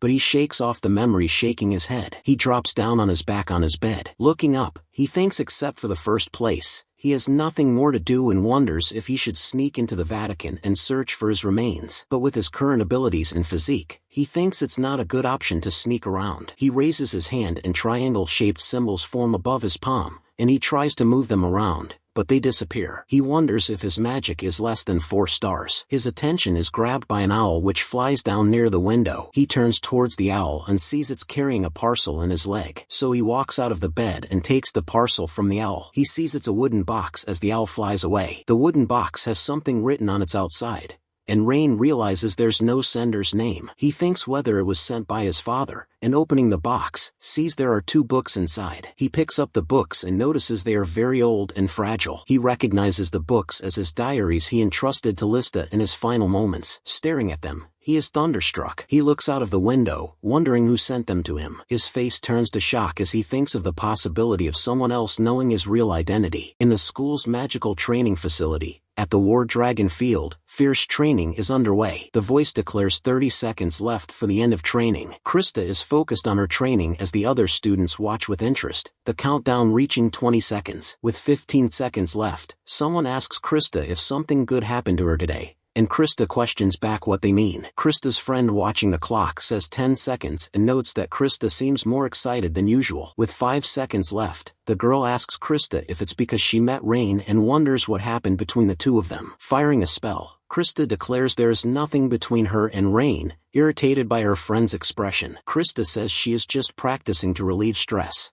but her friend realizes she is pretending to be okay. Her friend believes the rumors that Krista got help from Rain on her exams are true. She finds it interesting as she had met Rain as a child at a local church meeting. Hubert walks towards the student dormitory central common room. As he walks in, a guy welcomes him, calling him a C-grade loser. Other students in the dormitory all stare at Hubert. Hubert tells the guy named Logan not to push it or he will get caught out. The muscular dude named Logan tells Hubert to calm down, saying he almost peed himself when he heard somebody got a C. He says he heard Krista received an S rank even with a sandbag on. He asks Hubert what the genius noble was like and if he is as good as rumors say and if he is better than him. Hubert tells Logan to stop talking, calling him a brainless, all-muscle bastard. Giving a dark look, he asks Logan if he wants to try it out, and Logan smirkingly says if he wants. Logan and Hubert both stare at each other. A girl sitting nearby, engrossed in a book, tells them to stop and reminds them they aren't the only ones there. Logan smiles and tells the girl, whose name is Lily, he was just joking around. He says he plans to take down the genius noble, Krista,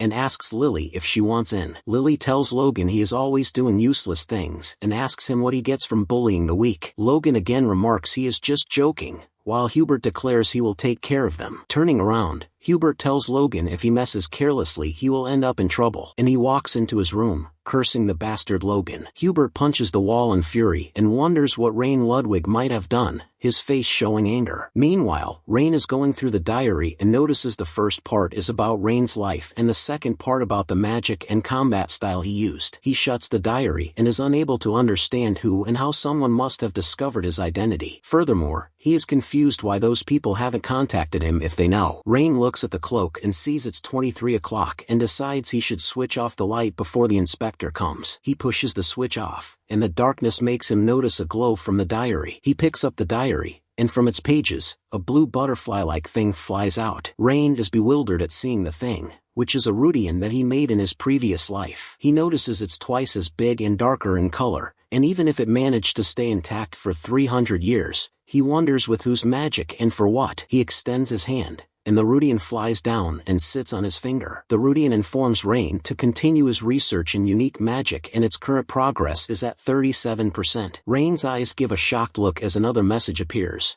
bearing strange shapes and symbols. He recognizes he researched that in his previous life to reach the level of sage, and the 12 runes he sees are the ones he tried practicing 300 years ago, and he had thought he failed them. But now he realizes he is at 37% progress. He is even further shocked to see a 4-star Rudian being able to check the progress of a 6-star magician. He wonders what if it's all real, and his face cracks into a smile. He thinks the path he is on is not wrong. If he keeps on going, he is hopeful he can reach the truth. In this way a hope suddenly appeared for Rain, and the fact that whoever sent him the book might be real, he didn't care and threw the thought out of his mind. Rain puts on his clothes, picks up the diary, and heads out, ready to start his research. When outside, he realizes it's raining and, unlike the north, quite chilly. In the south, even the rain is warm because of the influence of the Red Mountains. Despite the rain, Rain walks along his path, getting drenched while he whistles. He walks to the War Dragon Fields where one can practice magic to their heart's content,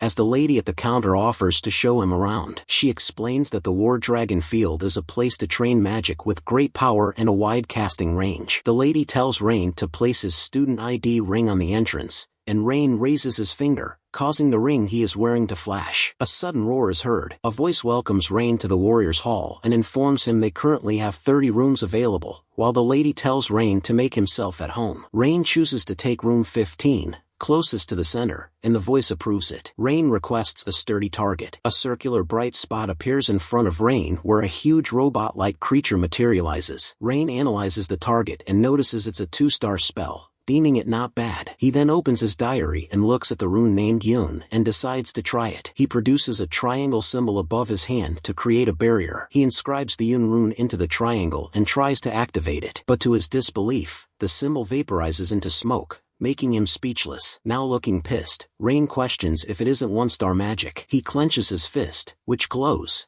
and he produces 3 triangular symbols etched around a circle. After that, he inscribes the Yun rune on the triangles, turning them bright red, and he moves his hands closer to execute the magic, resulting in a small explosion before him. The explosion creates numerous small shining circular things which don't affect the target. Rain looks disappointed. At that moment, someone watching Rain says Rain's magic is shitty. It's Hubert, who is surprised to see Rain not able to use the 1-star magic properly. Fire magic is supposed to be loud, but seeing Rain's magic quiet, Hubert guesses it's just basic, and he turns away, smirking and recalling the rumor that said Rain was a teaching assistant under Scalzi. Meanwhile, the target starts to glow brightly. As its glow intensifies, cracks appear in its body, and it explodes and falls down, while Rain covers his face. He sighs that he barely made it. He notices that the flames of the Yun element entered into the target's body, melting it from the inside, which might be the intended effect. Since it took 30 seconds to melt the 2-star golem, Rain wonders if the rune is incomplete or maybe the math theory is a problem. But he gives a smile thinking he has plenty of time to figure it out. He is determined to figure it out no matter how tough, and seems excited,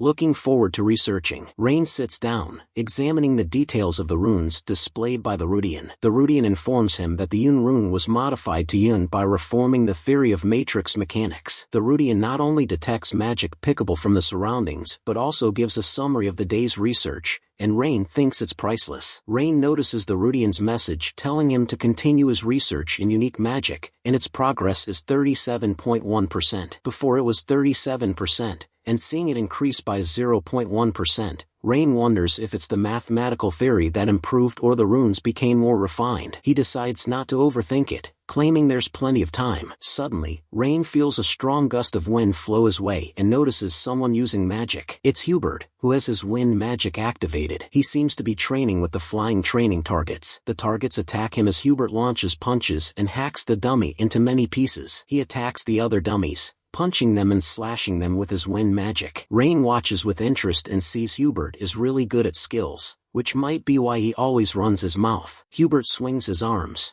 and huge gusts of wind surround him while Rain, noting Hubert's face, thinks something might be off. The procedure required to activate magic is divided into 3 steps. Pointing to the blackboard, Professor Owen explains the steps: set up the magic circle, inscribe the runes, and calculate the mathematical formulas. He tells the class that most mages struggle with the 3rd step, calculating formulas. Owen gives the students 10 minutes, claiming he has made the formula easy for them, so there shouldn't be any idiots who can't solve it. As Rain looks at the formula, Owen tells the students to start. Rain wonders who leaked the formula he created, as his 3 companions, who struggle with basic arithmetic, couldn't have known about it. While thinking, he remembers a kid who would lurk behind his team, the annoying little brat who kept following him and calling himself his disciple. The guy was named Turen, and Rain ponders if that guy might have sent him the notebook. But he deems it impossible, as Turen was alive 300 years ago. Lost in his thoughts, Rain feels a hand poking at his shoulder for his attention. He turns to Krista and asks her what problem she is facing. The professor gives a death stare at them, so Krista apologizes for getting carried away. Rain asks Krista what she wants, causing Krista to stammer in panic. She hands Rain a red box, and taking it, Rain asks what it is. Krista, looking embarrassed, says they are cookies. She says she made them in her free time after her magic training, looking away while Rain looks bewildered. Rain questions why, and Krista says she owes him. Upon opening the lid, he finds not cookies but burnt charcoal-like things inside. While Krista seems pleased with herself, Rain is unable to believe the condition of the cookies. So he asks Krista if they are really cookies, and while Krista affirms, Rain questions if she used mud instead of flour, to which she insists they are real. Krista begins lecturing and shouting at Rain, who remains silent. A smiling student remarks that finding the answer is easy, praising Rain's genius, while the professor casts a spell on Krista's answer sheet. Krista's face turns into despair at the condition of her paper, while Rain looks displeased hearing the conversation of students about Rain. Rain clasps his hand on his face, hoping the students will stop. Krista notices the look on Rain's face and asks why his face is red. Rain becomes speechless, while Krista asks him if he is embarrassed over the cookies. Smirking, Krista tells Rain he acts like a know-it-all but has a naive side,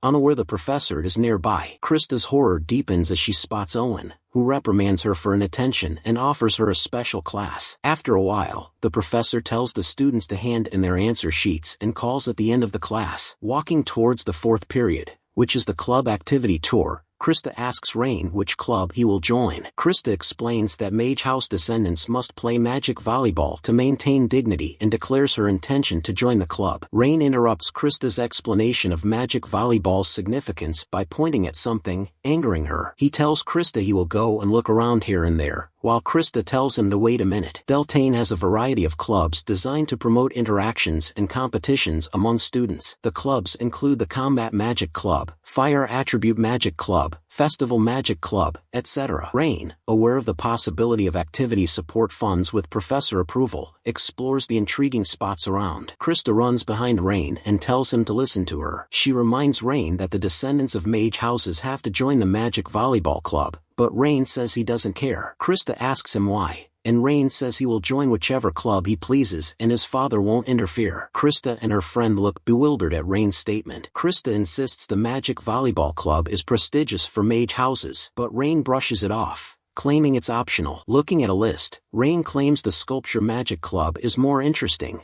as well as the local Development Magic Club. Rain goes into a flashback when Lista had commented on people's sufferings and had hoped that when peace arrives, everyone will be free, and had been sure when Rin grew up, the world would be filled with peace. Lista had hoped Rin would protect such innocent lives. Krista's friend calls out Rain's name repeatedly, making him come back to reality from the flashback. She asks Rain where he is going, and Rain says he will go and check out the local Development Magic Club. Krista's friend is speechless as she reveals that magic volleyball is a must for high-ranking mages. She says that the Ludwig family had been competing with the Page family for 100 years, and now that tradition might end due to Rain. She recalls that the eldest daughter of the Page family disappeared after an incident, and if the Ludwig family falls as well, it means, she gives a smile at the possibility. She thinks it will be the beginning of the era of Warden led by Krista. Looking excited, she calls out to Krista but notices she isn't there. With a disappointed look, she questions if Krista is following Rain.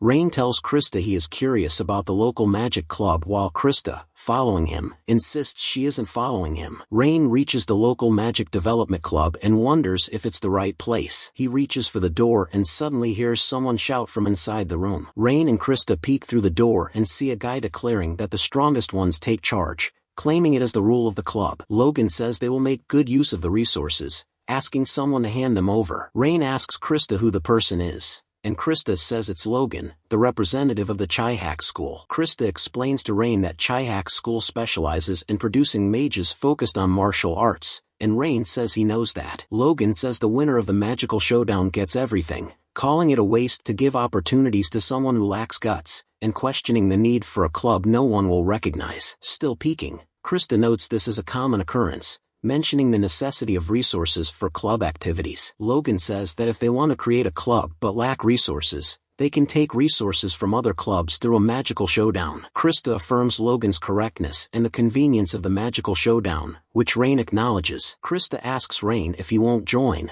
but Rain declines, citing his aversion to annoyance. While inside, the guy in glasses challenges Logan, suggesting his 8th school's limited understanding of magic. Logan asks for more, And the guy in glasses explains that while academic societies have developed magic, it's not yet utilized in agriculture or relief efforts. He says that if they find a way to help with magic, they can solve issues like poverty. Bravely, he points to Logan and makes it clear the club was established by seniors to help struggling people, saying he will not let Logan take it over. Logan gives a loud laugh and asks the guy if he speaks with sincerity, stating if that was possible, the archmages and sages would have done it already. Suddenly, Logan grabs the guy in glasses by his collar, mocking him for speaking too much without being able to defend himself. With a smirk, Logan questions if the seniors have ever shown results, doubting the guy's belief in changing the world with research from useless people. While Rain and Krista watch, Logan belittles the guy's speech, claiming he lacks the courage to try magic and suggesting he give up. The glasses guy says he can't do that, still held up by Logan. Logan tells the guy he can't even open his eyes properly, asking if he just woke up or is half asleep. He says he will help him open his eyes as he swings his hand back, still holding the guy. Rain intervenes, using magic to stop Logan. Logan drops the guy on the floor as Rain challenges Logan to a magical showdown. Logan looks taken aback, seeing Rain. Rain introduces himself as a newly recruited member. The sun is shining brightly outside. Rain claims he can continue the progress of unique magic research in the surrounding environment, and the progress has increased to 37.9%. Some might think magic can do anything,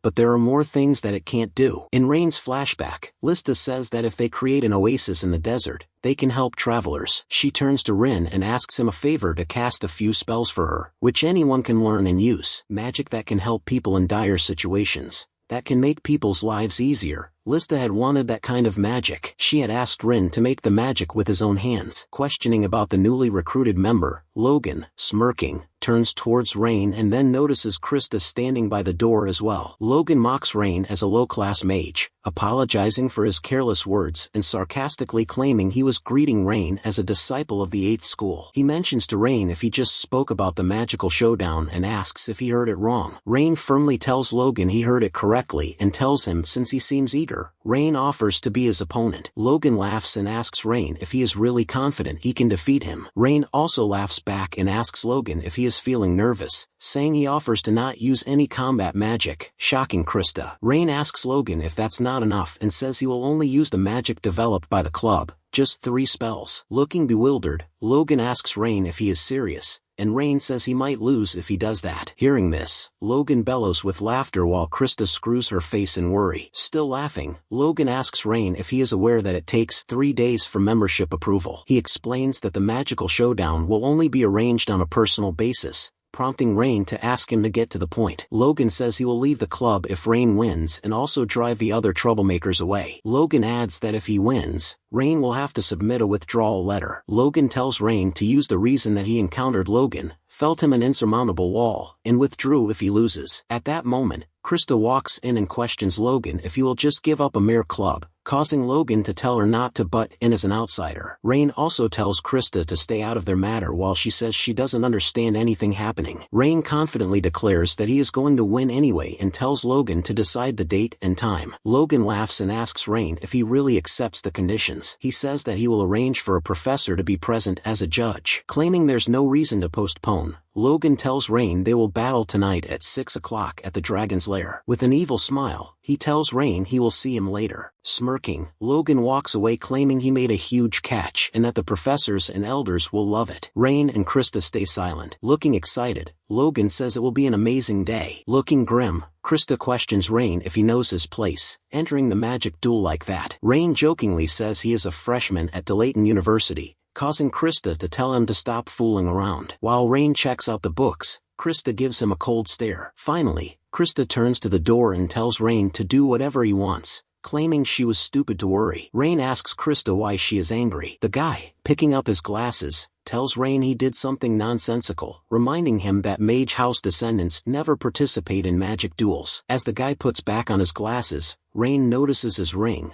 a dragon with wings spread. Rain asks him why it's like that, and the guy says that there is more to lose than gain, and he says he is curious and asks Rain why he helped him. Rain says he didn't help the guy for that reason but because he had homework. The guy says he is grateful and tells Rain he is underestimating Logan, causing Rain to ask him if Logan is that great. The guy explains that Logan, a gang-type mage, is adept at countering general mages specializing in long-range magic, and he's also physically robust, with experience in several duels. Also, Logan has a winning percentage of over 90%. The guy tells Rain he did a reckless thing and says though he brags about Logan's club, it's not that great. Wiping his glasses, the guy says he grew up in a countryside where the villagers pooled their money to pay for his college tuition. So the guy wanted to give something as payback to his hometown and wanted to make their lives better. He joined the club to study magic but faced setbacks, leading to growing anxiety and impatience, ultimately achieving nothing despite perseverance. He asks if that isn't pathetic while Rain listens silently. The guy says that God might have given him the sign to quit, and apologizing to Rain, he says he will drop out of the magic duel. Rain questions the guy what's pathetic. He reminds the guy he entered the magic duel and asks to borrow a few magic-related books from the club as he needs to learn the magic to use in the duel. Walking out the door, Rain promises to return the books when done as the guy protests. Rain asks the guy if he knows why the Grand Mage started magic, confusing him. Rain says the reason is to survive and that everyone starts somewhere. The sun is bright in the sky, reflecting from the windows of the university. As Rain walks through the corridors, students stare at him, and he realizes the news about his duel must have spread already. Suddenly, someone calls out his name. He turns to see his Aunt Ellen, who is huffing and puffing, sweating, and says she finally found him, asking how he is. Rain is astonished to see her. As he asks her how she is doing, she gives him a hard punch. She says she had been sleep-deprived, but thanks to Rain, she is now awake. She chokes Rain with her arm and questions about his duel with Logan, causing the whole school into an uproar. Rain admits it's true. Ellen says Rain has done great and suggests they should have fun drinking and partying,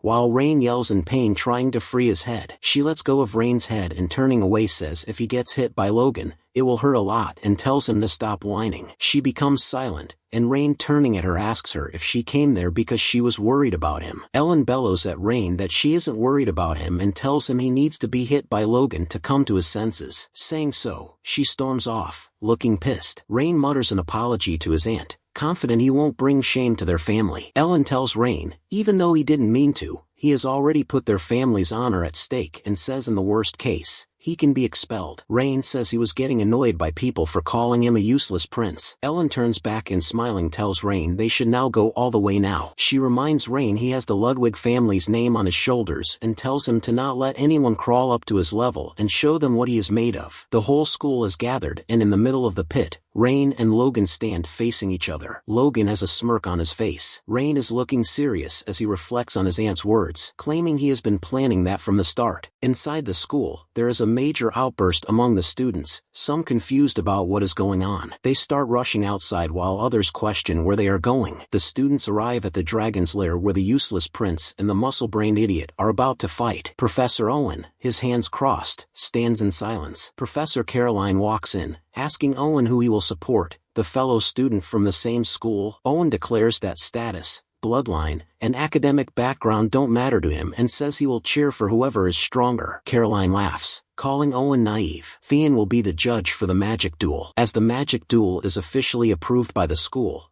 will manage the winner's conditions to be fulfilled by the loser on a school level. The judge tells Rain and Logan to come forward. Logan pulls off his cloak and throws it away as Rain remains silent. Rain comments on Logan for coming well prepared and jokingly says he won't be able to beat such huge muscles of Logan's. Someone, wearing a cloak over their face, is in the stands. Krista's friend tells the person under the cloak, which is Krista herself, that she came after all. Krista, in a panicky voice, claims she didn't come because she was worried but to watch Rain get knocked around. Professor Caroline thinks that Jing mages are good at close combat, making them a threat, and wonders how Rain Ludwig will deal with Logan. Rain withdraws something like a large stick, which shocks Caroline as well as the spectators. The stick-like thing Rain is holding is a huge broom. Logan is also puzzled at seeing Rain holding a broom. The spectators all give a deafening laugh, jeering at Rain seeing it's a broom. They make fun of Rain, asking if he came to clean or fight. Even Krista has her hands on her face in embarrassment. The judge asks Rain what he is holding, and Rain says he borrowed it from the library. The judge asks him if he will use that, and Rain asks if it's not allowed, but the judge says it's not what he meant. Logan mocks Rain for being arrogant earlier but now going to sweep it all away with a broom. He tells Rain not to make fun of himself this way and suggests he just give up. Rain, looking irritated, calls out Logan for his behavior and says it's heartbreaking from the perspective of a senior. Logan asks Rain what he means by senior. Rain asks what's up with young people these days who always talk back, causing Logan to be confused. Rain asks when mages became a tribe who fight with words. Both looking angry, Logan and Rain draw close, causing the judge to tell them to back off. The judge clears his throat and says he will make a final confrontation before the duel. He explains that if Logan loses, he will act as a guard for the local development magic club until graduation, and if Rain loses, he will drop out of Delayton. He also says there can be no appeal against the judgment and asks if they accept. Rain and Logan both declare they accept. The judge then asks them to step back. He says the duel will begin in 10 seconds. A massive circular clock appears, which begins the countdown from 10. Inside the school, more students are still running outside for the duel. An assistant tells Rain's aunt she can go out and offers to handle her work, but Ellen says she won't go. The assistant calls out Ellen for being calm when her nephew is about to duel, causing Ellen to ask in anger if the assistant means she isn't usually calm. Ellen stares out of the window and gives a smirk. She claims there's no need to watch the duel as the match has already been decided. Rain and Logan are both ready as the countdown reaches 1.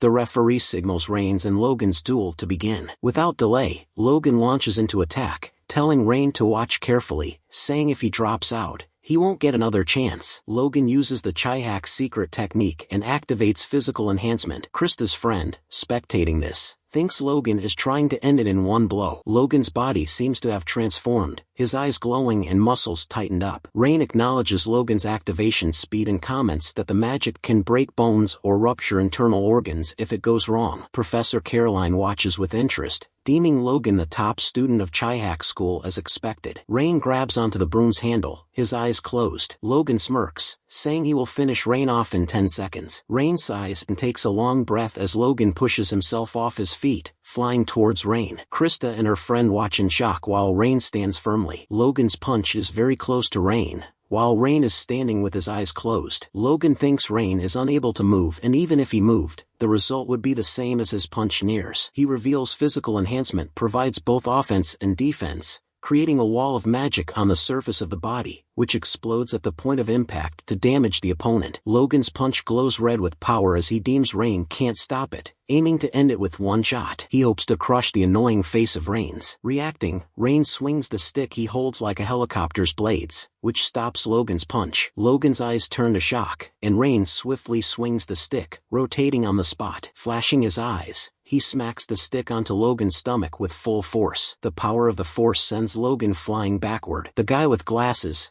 Krista, her friend, and Hubert all seem shocked. Even the professors look taken aback. Logan is still flying backward. Professor Owen recognizes the technique used by Rain as the sealing technique devised by Grand Mage Rin, who raised the Osirius school 300 years ago. It's the fencing technique of Grand Mage Rin, which is believed to have been established with the help of Lista, who believed that even magicians needed strength for close combat. Professor Owen questions how Rain learned that technique. Logan slams down a few feet away. Professor Caroline is speechless as she notices Rain's broom handle didn't even break. She believes the broom handle should have shattered after contacting a body wrapped in physical enhancement and wonders if Rain increased the strength of the handle with magic. Seeing the potential of Rain's abilities, she questions who he is. Rain puts the broom on his shoulder and gives a sigh. The crowd goes mad with cheering and shouting. They are pointing at Logan getting bounced off. Rain looks on in silence. Meanwhile, Logan is shocked to see what just happened. He is unable to believe a mere broom broke off his physical enhancement as he stares at Rain, cursing. Rain points out that 10 seconds have passed, asking Logan why he hasn't ended it. He tells Logan it's not good to bully a promising junior and says he will finish him off in 6 seconds, rotating the broom again. Saying so, he tells Logan to charge at him. Logan, still on his knees, stares ahead at Rain, who watches him back. He wipes around his mouth, revealing he is struggling to get a grip on the situation, and snarls his teeth. Suddenly he jumps up, his legs stretched, and smashes it into the ground, releasing magical power. The ground crumbles as Rain jumps backward, looking taken aback. The force of Logan's kick causes the ground all around to break apart into chunks. Krista's friend's mouth opens in shock as Logan's face darkens with anger. Hubert watches with interest. Logan jumps off the ground and aims a kick at a huge boulder hovering in front. Rain braces himself with the broom. With enormous force, Logan kicks the boulder towards Rain. Rain uses the broom's handle to block and stop the boulder. He looks ahead and only sees dust everywhere, Logan nowhere in sight. He becomes cautious and moves his eyes all around. He taps the edge of the broom's handle on the ground, using a spell. Suddenly, a boulder flies out from the dust, straight at Rain. He reacts quickly and sends the boulder away by striking it with the broom. At that moment, Logan, his leg raised, appears above Rain, ready to strike. Logan smashes his leg onto Rain, causing a small explosion of dust and stones. The guy with glasses is horrified. The dust billows from the ground. Logan's face shows worry as the ground beneath him has turned to muddy water, covering up to his knees. Rain explains to Logan that the magic is applied to the field and says it's a 1-star spell as Logan looks upwards. Rain, standing on a massive raised platform formed from the boulders, looks down at Logan, explaining it's a 2-star spell that creates a temporary water break during floods. With a smirk on his face, Rain asks Logan how it is, citing that it's useful. Some of the spectators look taken aback and bewildered while others cheer in surprise. Professor Owen acknowledges Rain for creating the raised platform to maintain visibility and distance from Logan to overcome his close combat techniques. He also commends Rain for swiftly turning the ground into a pool to counter Logan's attack and for deftly employing 2 spells nearly simultaneously. Professor Caroline also seems impressed and believes the duel will be over now. However, Rain throws his broom down, shocking the watching professors. The broom falls down at Logan as the spectators watch in puzzlement. Even Logan, staring up, seems puzzled. Krista shouts at Rain, asking what he is doing and telling him to use long-distance spells to finish the duel. Meanwhile, Logan bends his knees a little and pulls back his hand, preparing a punch. As the broom closes on the ground, Rain feels the platform shaking a bit. Suddenly, Logan pushes himself off the muddy ground and at blinding speed aims at Rain. Krista watches in concern as Rain looks down, the guy with glasses looking alarmed. Logan closes in on Rain, his right hand outstretched and a punch ready. As the punch is inches from Rain's face, vines of trees twirl themselves onto Logan's arm. Within a second, huge vines have slithered themselves around Logan's body, stopping him. The vines have emerged from the muddy water below, huge and thick. The spectators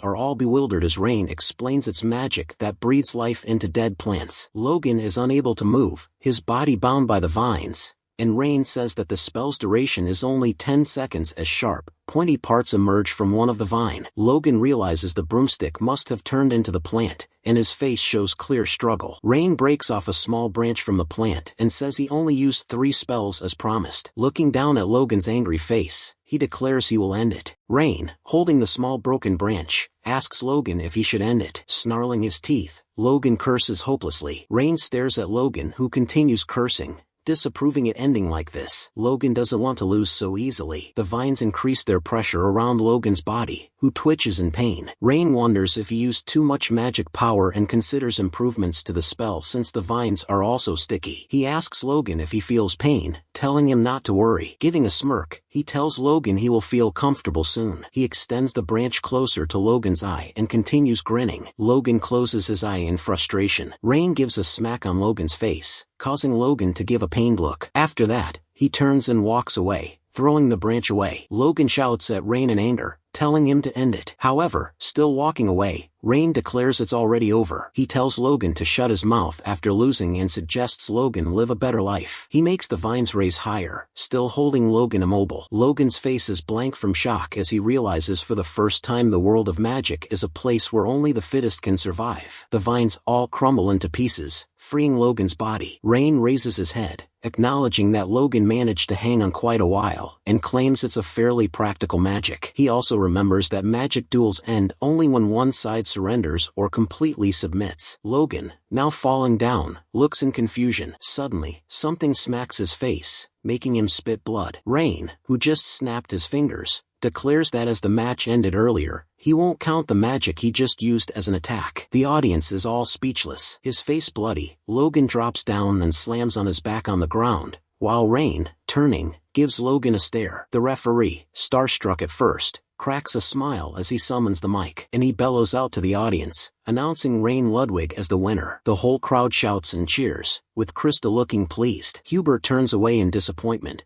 while the professors look impressed as well. Rain sees someone and turns around, noticing the guy in glasses at the gate. The guy runs towards Rain, calling out for him. He thanks Rain, saying he can never repay the kindness. Rain questions the guy about what kindness, causing him to be taken aback. Rain speaks to himself and says the 3 spells he wrote and says the other spells too. The completion level is low, but he sensed it. The guy stares in starstruck awe as Rain continues mumbling to himself. Rain, seeing the reactions on the guy's face, apologizes for talking nonsense. He then asks the guy for a favor and requests him to use the magic and develop their hometown in the future. With a smile, he confidently says the guy will do a good job. At these words, the guy cracks a smile, tears leaking from his eyes, and he bows to Rain, who walks away. Rain wonders what Lista would say in this situation, but thinks it's better not to dwell on it as he is not Lista, but he hopes he saves some face. Later that night, some students in their dormitories are discussing Rain knocking down Logan. A student asks how that makes sense, while another claims he saw it with his own eyes and deems Rain's skills no joke as he even blew Logan away. Logan, resting on a bed with a bandage on his head, hears the students talking from the other room. He gets up in a sitting position,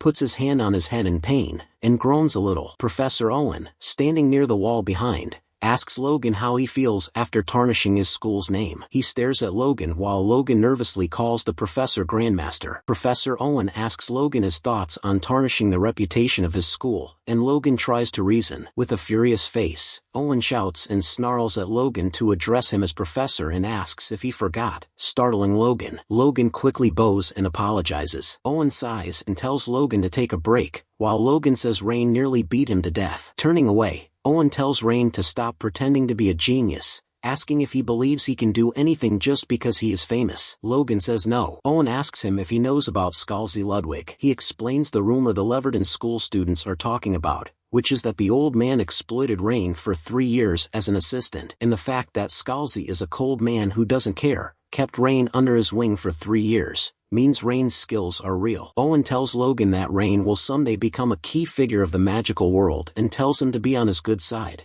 but Logan replies he doesn't like that. Looking angry, Logan calls Rain a low-level scoundrel and claims next time they encounter, he will show him his place. Owen scolds Logan, telling him his brain and eyes aren't working right, and insists that denying defeat won't change anything. Logan asks what he means by that, and Owen explains that Logan is unable to realize that Rain also spared him in the fight. Owen reminds Logan he experienced himself Rain's strength and tells him if he can't come to a conclusion, do as he wishes. Before leaving, Owen tells Logan to keep his promise since he lost the battle. Logan stares down in despair. He acknowledges Rain's strength but says he wasn't afraid of him and was just concerned with saving his face. That's it. 15 minutes ago, before the magical confrontation began, in the Delayton Central Library. The Central Library is the Empire's newest addition, boasting a vast collection of historical, personal, and diverse books alongside countless others. Rain walks to the librarian and, showing her a list, asks where he can find the books. The librarian recognizes the book and points it out to Rain. Rain looks down at 2 big and thick books. He picks them up. He has a flashback when Pride had challenged him for a bet on who will have a larger autobiography.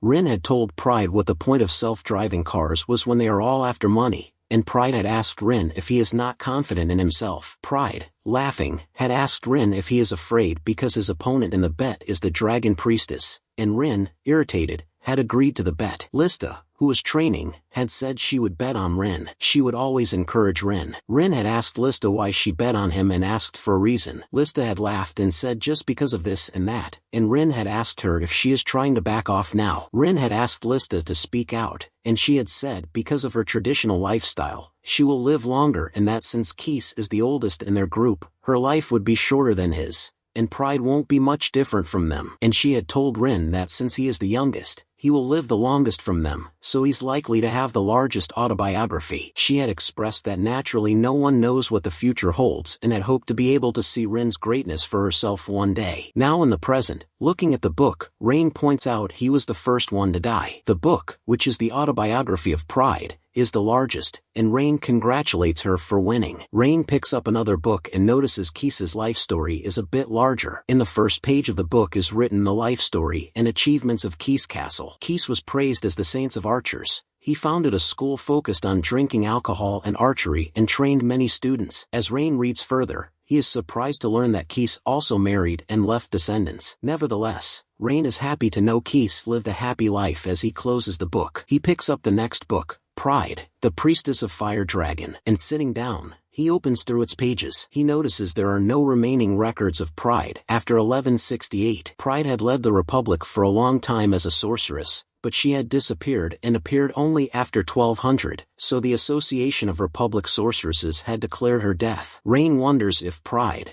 the girl who loved loud things, died quietly alone. But he thinks that's possible as people change. And he closes the book shut and thinks for a while, deeming it not possible as he knew Pride better than anyone. He is sure it's impossible for her to die alone. So he goes into deep thinking, wondering what might have happened to her. Suddenly, a thought strikes his mind as he thinks of the possibility of Pride's disappearance because of others' doings. Rain contemplates the possibility of Pride's disappearance being due to someone else's actions. Pride, the mage who saved the world, vanished without a trace, leaving behind a mystery. Rain accidentally tears a page of the book he's reading. He realizes the book won't suffice and considers searching through the Republic's records. Karen, the librarian, approaches with a book about Lista's history, suggesting Rain might find it useful. Rain accepts the book graciously, though he feels he doesn't need it if it's about Lista. His eyes widen in surprise as he looks at the cover. Tarina's face flashes in Rain's mind, thanking him. Karen interrupts his reverie, asking if he needs anything else. Rain assures her he doesn't, thanking her for the recommendation. The book is titled Tarina, the Virgin of Ash. Rain flips through the pages, discovering that Tarina became a priestess. He learns that the shaman, who leads the spirits, holds the highest rank among sorcerers, and not everyone can become that. Rain wonders if Tarina became a priestess as Pride's successor. Noticing Tarina's long lifespan from 1094 to 1413, Rain ponders if her longevity holds any meaning. Doubting the credibility of the information on Pride,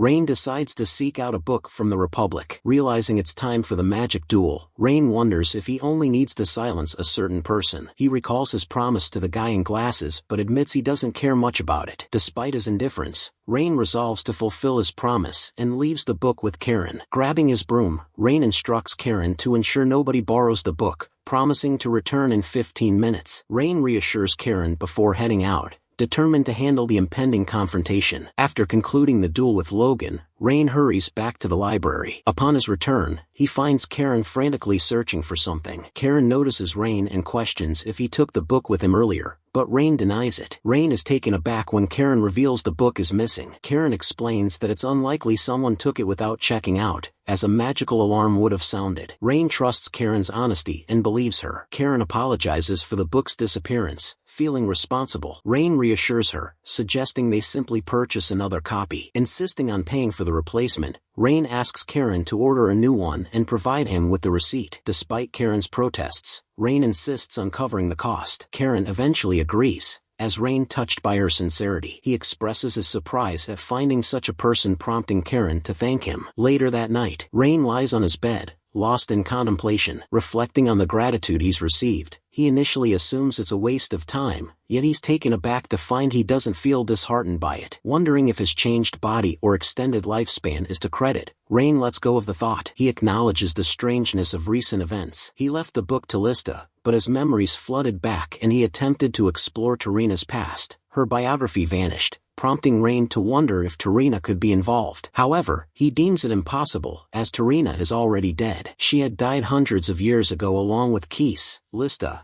and Prida. All those people he knew when he was Rin are all dead. He reminds himself again, they are all dead. Rain thinks hard, trying to figure out who could be causing all this. His head pounding with the effort, he puts the book away and summons the Rudian. The Rudian shows his progress in unique magic is at 37.9%, and he wonders why it increased. He questions if using magic against humans increases his progress. A sudden thought strikes him. Could immediate violence accelerate his progress, forcibly unlocking truths? But how could that be feasible? He thinks he should not get carried away with the thoughts and think carefully. He knows that power rules the world and it's logical, but he doesn't think it can be done just by using force. He becomes silent for a moment and reveals he would have only used force otherwise. He remembers there was an increase of 0.1% when he used magic against non-living targets, but during the fight with Logan, it increased by 0.8%. He gets up from the bed and stretching, thinks he has no other evidence and decides to try this way. But he knows using magic against living creatures within the school will be a problem, so he decides he should try becoming an adventurer. He also needs money to buy the book, so he believes being an adventurer won't be bad. The next day in class, Rain is greeted by several girls,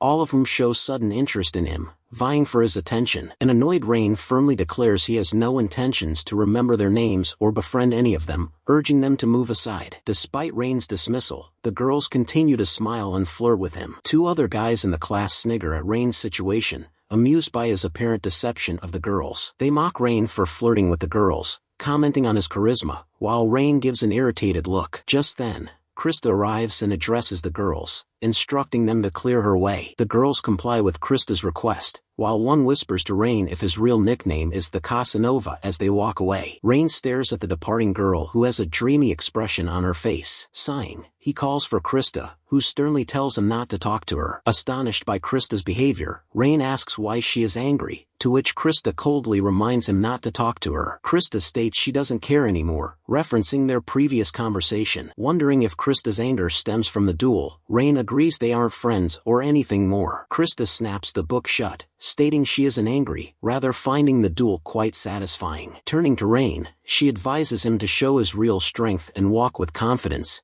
noting his victories over her and Logan. Slamming the book on the table, she asserts that now she'll be able to trample Rain without being labeled a bully, pointing threateningly at him as she vows to grind him into powder next time. Other students notice Krista's confrontation with Rain and expect a clash between them. They regard Rain and Krista's duel as an incredible matchup. Rain reminds Krista that Owen's class is about to begin, cautioning her about potential point deductions for standing, which Krista acknowledges. Taking her seat, she thanks Rain for the warning. Krista's friend remarks that Krista should have rehearsed her war declaration speech properly. At the weekend in Central Library, the junior librarian, Karen, reports a problem that has been puzzling Rain. Rain inquires about the matter, and Karen explains that all books related to Tarina, including those from publishers in the Empire, have sold out as Rain asks for the reason. Karen reveals that the Golden Children of the Dragon Orthodox Church's Heresy Interrogation Agency have placed all books related to Tarina on the censorship list. Rain questions if Tarina has been deemed a heretic, and Karen confirms it seems so. Rain queries Karen if she had read the book, to which Karen affirms she has. She notes that as a librarian, it's a must-read and says that being a disciple of Rin and the Priestess of Pride, Tarina has left many significant achievements. Rain asks about strange things like black magic in the book, but Karen assures him it's a biography, so any dangerous content would have been filtered by censorship, adding to Rain's mystery. Rain decides he will search the black market, causing Karen to question his decision. He describes how everything, including dark items and books, are available in the black market, hoping to find a book about Tarina there. Karen agrees Rain should be able to find it there but expresses concern about the price. She informs Rain that since the book has been censored, its price must have greatly increased, and Rain acknowledges the money will be an issue. Rain realizes he can't take a loan from his family due to the book being under suspicion of heresy. Karen estimates the book will cost at least 3 coins, deeming it impossible with her salary. Meanwhile, Rain contemplates finding a way to get the money, recalling he thought he wouldn't have to worry about money in this life. To make a quick fortune, Rain considers selling scrolls on the streets or becoming a magic instructor. He believes in these situations, a high-risk, high-return strategy is the best, concluding the biggest bet he can place is his own life. An idea comes to Rain's mind to risk his life and earn money as he thanks Karen and turns away. Karen asks him where he is going, and Rain replies that he wants to try something. Turning around with a smile, Rain declares he will become an adventurer to earn money. Karen interjects, expressing that for a noble, being an adventurer is considered lowly work and deems it unacceptable. Rain responds, stating that if all goes well, he will earn the money quickly, claiming it's the fastest method he can think of, though he admits feeling ashamed. Next morning, in the library, someone points to the list and questions if Rain Ludwig really checked out the biography of Tarina. Holding the list, a man queries a lady about the loan approval, and she identifies Karen, who has been there for only 4 months, as the one who approved it. The man asks where Karen is, and the lady explains it's her day off. The man questions if Karen did not receive the loan regulations, and the lady suggests it's possible, or Rain might have insisted on it. Another woman with purple hair suggests there could be a mistake in the name, commenting on Karen's messy handwriting, making it hard to tell if it's Rain or Elin. The lady speculates that with everyone talking about Rain, Karen might have written the wrong name in confusion. She also raises the possibility of Karen being in love and making the mistake. The man concludes that if that's the case, there's no problem and suggests they correct the borrower's name after the meeting to Professor Ellen Ludwig. In the past, adventurers were often seen as those who risked their lives for money or as ruffians who frequented taverns. At least, that was the general impression. However, today, adventurers are regarded more as combat experts who assist people or as mercenaries who exterminate beasts. The top-tier adventurers are almost revered as heroes. Rain arrives at the Adventurers Guild only to find that the world has changed significantly. Inside the guild, there is a bustling commotion, with everyone occupied with their own tasks. As Rain walks, he hears two adventurers discussing how the Red Dragon Legion's departure has filled the Red Mountains with beasts. At another table, Rain listens and as three people talk about the rat spiders, whose numbers are overwhelming and the bounties on them are quite enticing. Rain keeps the information about the rat spiders in mind. Approaching the front desk, Rain assumes the lady, clad in uniform, might be a Dilatant student, as she inquires about how she can assist him. Rain requests to register as an adventurer, and upon the woman's inquiry for identification, he promptly hands over his student ID. Rain asks about registration time, and the lady, holding his ID, assures him it won't take over 10 minutes due to his Dilatant student status. Seeing Ludwig on the ID, the lady is shocked, questioning why a noble would register as an adventurer. As Rain asks about the next steps, the lady provides Rain with a form, instructing him to fill it out and pay special attention to the last part, pointing it out. Rain asks about the last part, and the lady explains that it's a special agreement for nobles, a clause stating that the guild is not responsible for any issues that may arise later. Upon hearing this, Rain questions if people in the past have attempted to hold the guild accountable. The lady confirms that there were such incidents years ago, hence the creation of such an agreement. After a while, the lady hands Rain his adventurer badge, signifying that his registration is complete. The lady explains that Rain's iron badge signifies his adventurer rank, detailing that ranks ascend in order from bronze to diamond. Rain asks if everyone starts at iron rank, and the lady replies,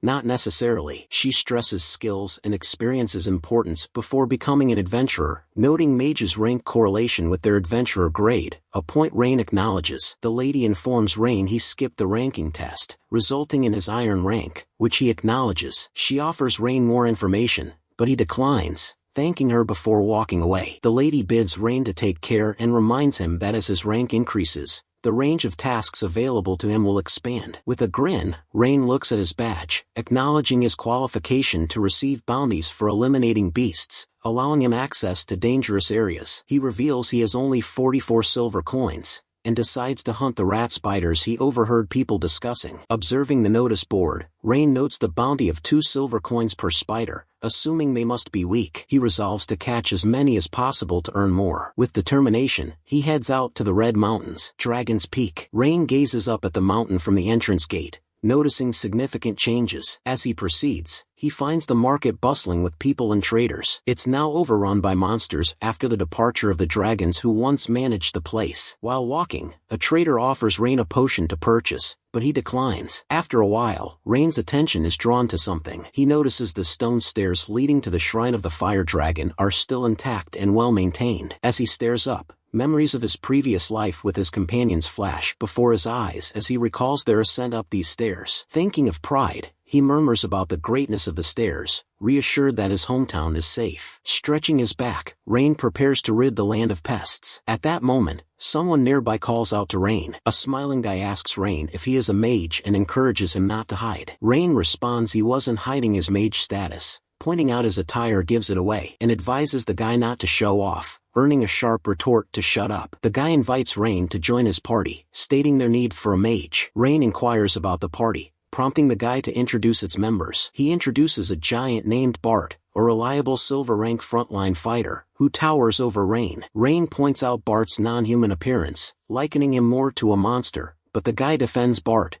noting despite his looks, he's a sensitive individual. Another member, Sammy, their cleric, is introduced by the guy. Finally, he introduces himself as Renlum, the genius archer. Rain eyes the unlikely trio and jests, asking if they are a criminal gang targeting rookie adventurers. Renlum is taken aback by the accusation of criminality, as Rain suggests his party seems too suspicious, querying if they are a human trafficking gang posing as adventurers. Bart's eyes widen in anger at the accusation, and Rain panics. Renlum questions if Rain is picking a fight and suggests settling it, while Bart starts tearing up. He tries to calm Bart, reassuring him it's just a misunderstanding. Rain asks Renlum why he wants an Iron Rank adventurer on their team. Renlum asserts that ranks don't matter, claiming he can distinguish people by their scent. With a smile, he tells Rain he appears strong. Renlum also mentions Bart's concern about Rain traversing the monster-infested mountain path alone. Sammy explains that many young students come to earn money and get into trouble. They assure Rain they are not forcing him and advise him to be cautious if he chooses to go alone. Rain thanks them for the advice but asserts he is comfortable working alone and walks away. Renlum says he understands and reassures Bart that Rain will be fine. Rain proceeds to hunt the rat spiders alone, already familiar with their habitat. Before departing, he turns back and offers Renlum any magic assistance he may need. Thus, Rain sets off with the 3 party members to hunt the rat spiders. High above the mountains, in a cave, lies a massive spider, surrounded by the bones of dead creatures. While a rat spider is eating the log of a tree, Rain and his group pass by.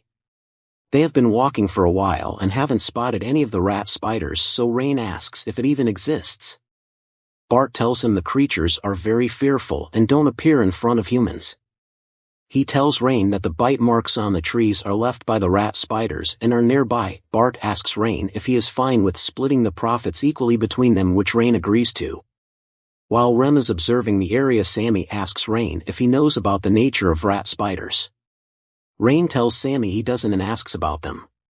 They have a rat head and spider body, and the colony has the queen, soldiers and workers. While the soldiers attack humans, the workers eat the trees. Sammy doesn't tell him about the queen since they won't attack at this time. Their strategy is to exterminate the soldiers and ignore the queen. Rain asks why they should neglect the queen and they should kill them all. Bart tells him it is because the threat of the queen is very high. If they wanted to catch the queen, they need to set up a large-scale operation. Rain, interested, asks if it is that hard to catch the queen, the reward must be high. Rem tells him to not even think about trying. She then finds the hunting ground of the rat spiders who are killing a deer. Rem shoots at the rats while Bart slashes at them with his axe. One of the rat is killed by another adventurer who tells his party the location of the rats. Rem tells Bart they need to clear the place before other adventurers come. While the two are killing the spiders, Rain asks Sammy if it's okay if he doesn't fight at all since they are splitting the profits. Sammy tells him it is and all they need to do is set up camp. He tells Rain, Bart and Rem never planned on letting him fight. Rain doesn't understand why they wanted him to join the party. Sammy tells him Bart and Rem genuinely want to help others.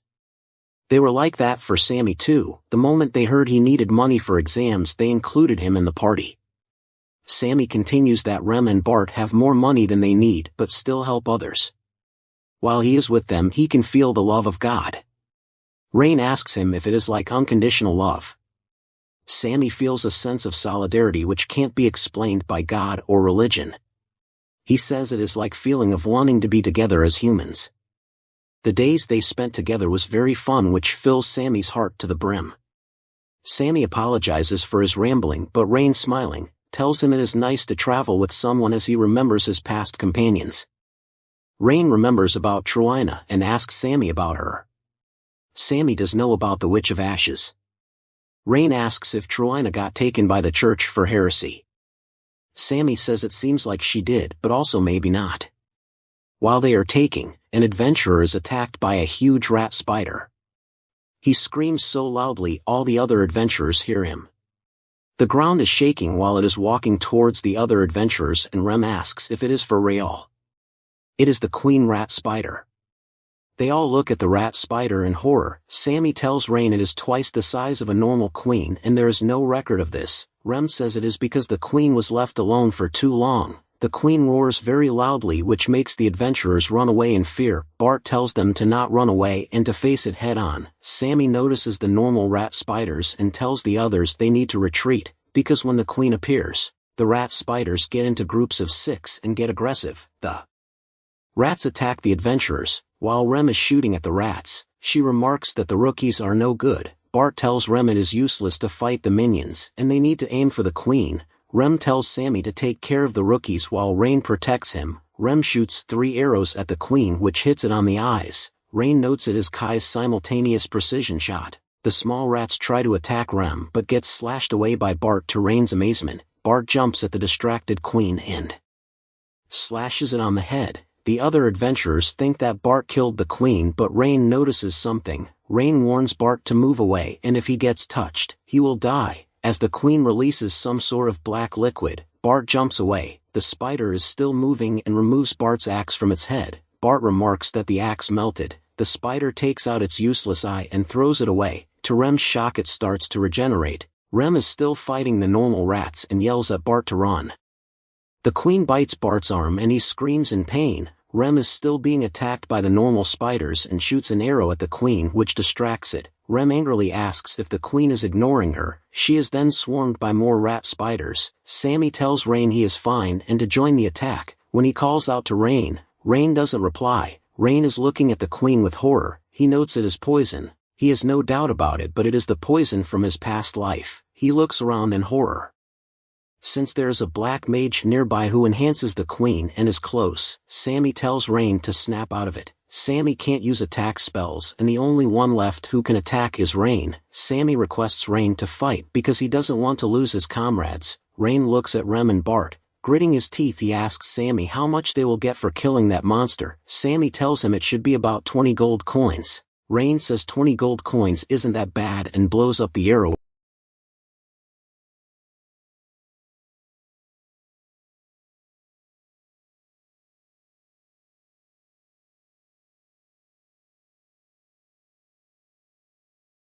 Rain, who has managed to take the queen's attention, will be fighting it now. Rain casts a light magic which blinds Sammy and the queen a bit. Even the normal rat spiders, Rem, were blinded. While blinded, Rain casts the ground magic to throw Rem and Bart at Sammy. Rain tells Sammy to take care of them. Rain tells the other adventurers to surround Sammy, who is healing Bart and Rem. The fallen Rem opens her eyes as the adventurers get into defensive positions. Rain announces he will finish the queen. From the injured place, the rat spider queen grows out its leg. Because losing a leg doesn't affect it, Rain runs at the queen while casting a magic. He is then attacked by the normal rats, but he manages to escape them by exploding the magic behind him, propelling him forward. The adventurers are protecting Sammy while Sammy is looking at Rain. Rain conjures a fire magic on the queen and the queen attacks Rain. While casting a 3-star magic, Rain decides not to and dodges the queen's attack. He notes that there is no guarantee that 3-star magic will work and his magic has limits. He tells himself to calm down and assess the enemy. He activates Bel Sidious and analyzes the queen.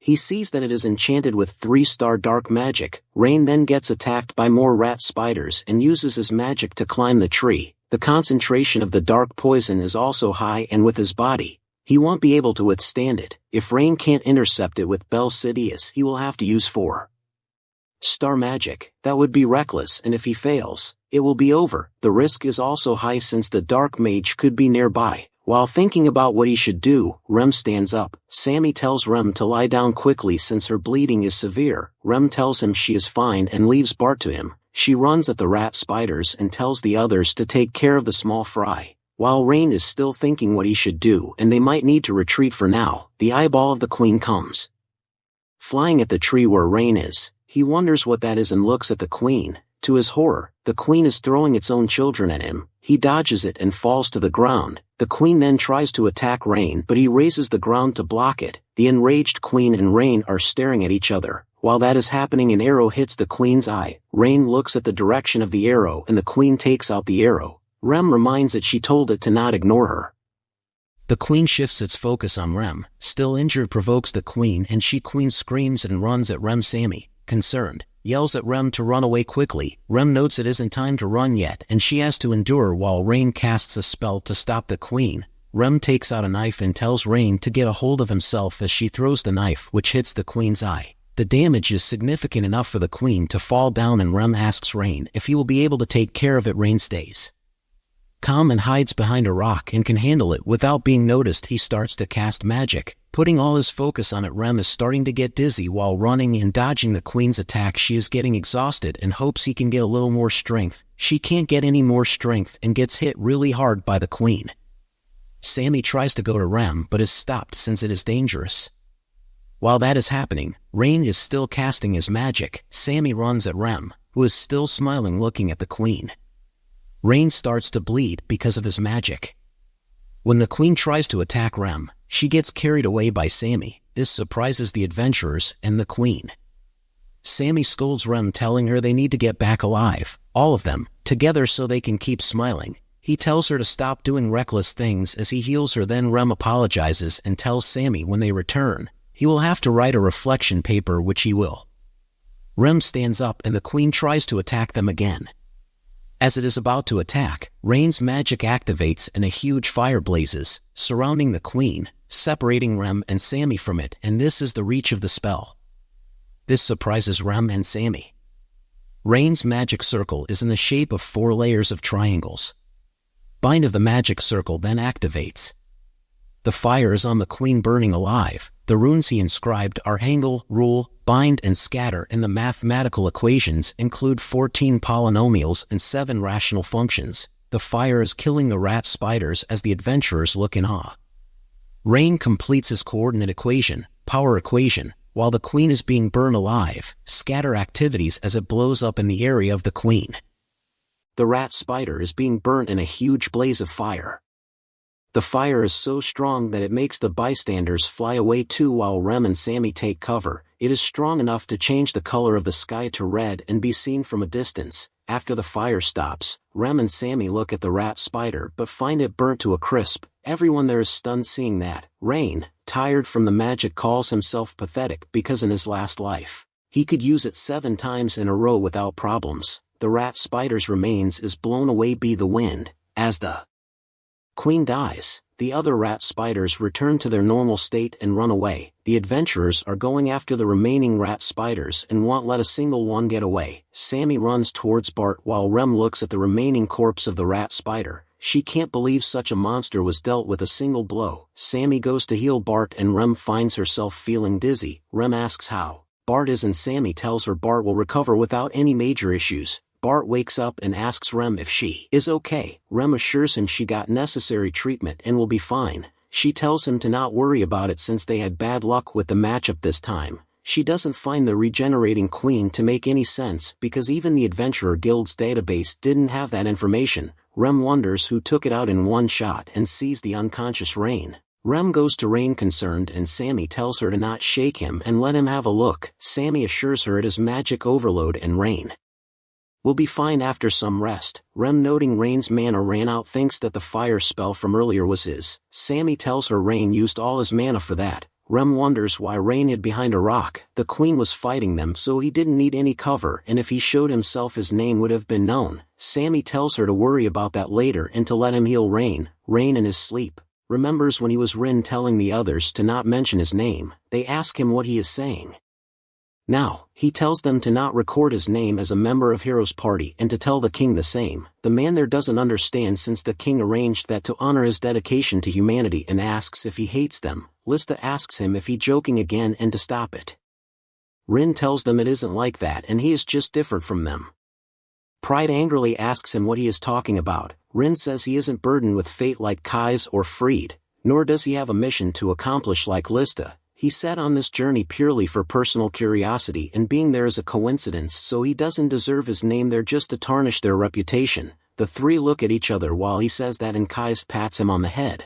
They all laugh and Pride says the kid is getting too cute these days. Lista asks Rin if he has been worrying about that. Rin angrily shoves Kai's hands away and tells them he is stating the obvious. Lista assures Rin that no matter what others say, he is a part of their party and to not think about self-sacrifice. She tells him to do whatever he wants like he always does, and the world already acknowledges him as the great mage of the hero's party. Rain wakes up to see he is on Bart's back and asks where he is. Rem tells him they are on the way back to the academy. Rain notes his whole body aches and he went overboard but finds it a relief the black magician didn't notice. Bart asks if the fire spell from earlier was his. Rain stay quiet and Rem tells him to not lie since she knows what she is talking about. Rain says he wasn't hiding it exactly. Rem tells him she wrote on the report that they used a scroll they bought from a merchant since she thought he wanted to keep it a secret. She asks if she should amend the report she submitted. Rain tells her to leave it for now. Rem won't pray into Rain for the reason and they owe Rain a huge favor since he saved their lives.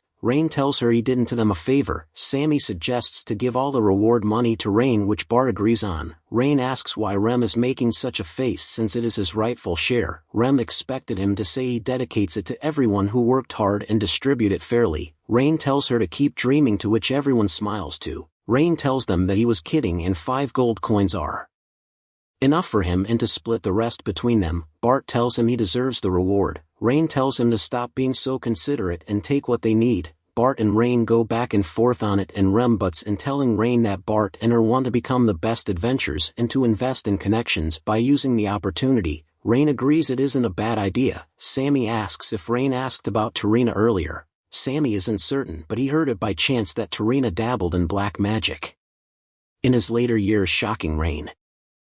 Rain and the others bid their goodbyes as they go their own ways. After they leave, Rain has a serious expression in his face because of what Sammy said about Tarina. Back at the academy he is in the library reading books but can't find anything about Tarina messing with black magic. While looking at the book he remembers when he was in a destroyed village where he threw a burnt book. He then heard a noise and went to the direction of the noise. It was a village flooded by the abyss. He found Tarina in the village in a half-submerged ruin in the swamp. Tarina was 7 at the time, hiding there from Rin. Rin lights a fire and hears Tarina's stomach grumble. He goes to Tarina and takes out a bag, scaring Tarina, but nothing happens. When Tarina opens his eyes, he sees Rin holding a bread for him to eat. Rin tells Tarina to not worry since it isn't poison. Seeing the smoke, Lista and the others make their way towards it. Rin asks him if he isn't going to eat that since that is all there is to eat. After a moment of awkward silence, Tarina says everyone is gone, dead. Rain asks him if the village didn't have contact with the outside world, which Tarina doesn't know. Rin says he didn't know a village like this even existed since it is located pretty remotely. He continues Tarina might be the only one who remembers the village and its people. Rin says it really is lonely.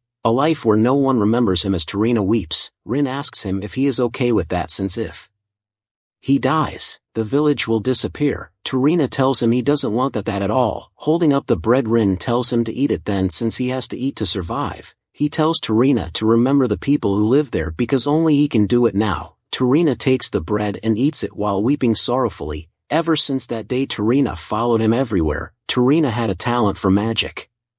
When Rin taught him spells it seemed like it didn't work, but after a while it would start to rain, impressing everyone. He never planned on making Tarina a great mage. The group agrees on leaving Tarina at the next village church they visit since staying with them is too dangerous. All Rin taught her was magic needed to survive on her own. Tarina practiced magic with Rin diligently with no complaints. They practiced putting out small fires with water magic, earth magic to save falling people. All the spells he taught were for helping others. One night Pride jokes that Rin likes the kid and if he is into younger ones, surprising Lista. Rin tells her to say things which made sense. Rin doesn't know if it was sympathy or pity, or maybe he felt a kindred spirit with the girl who was in a situation similar to him in his past. In the next village, they left Tarina at the church. She had a dark expression but said goodbye without making much of a fuss. They leave the village quickly, telling Tarina to take care. The priest tells her that this is her new home now and she will get used to it. He tells her to not worry about anything and from now they are family.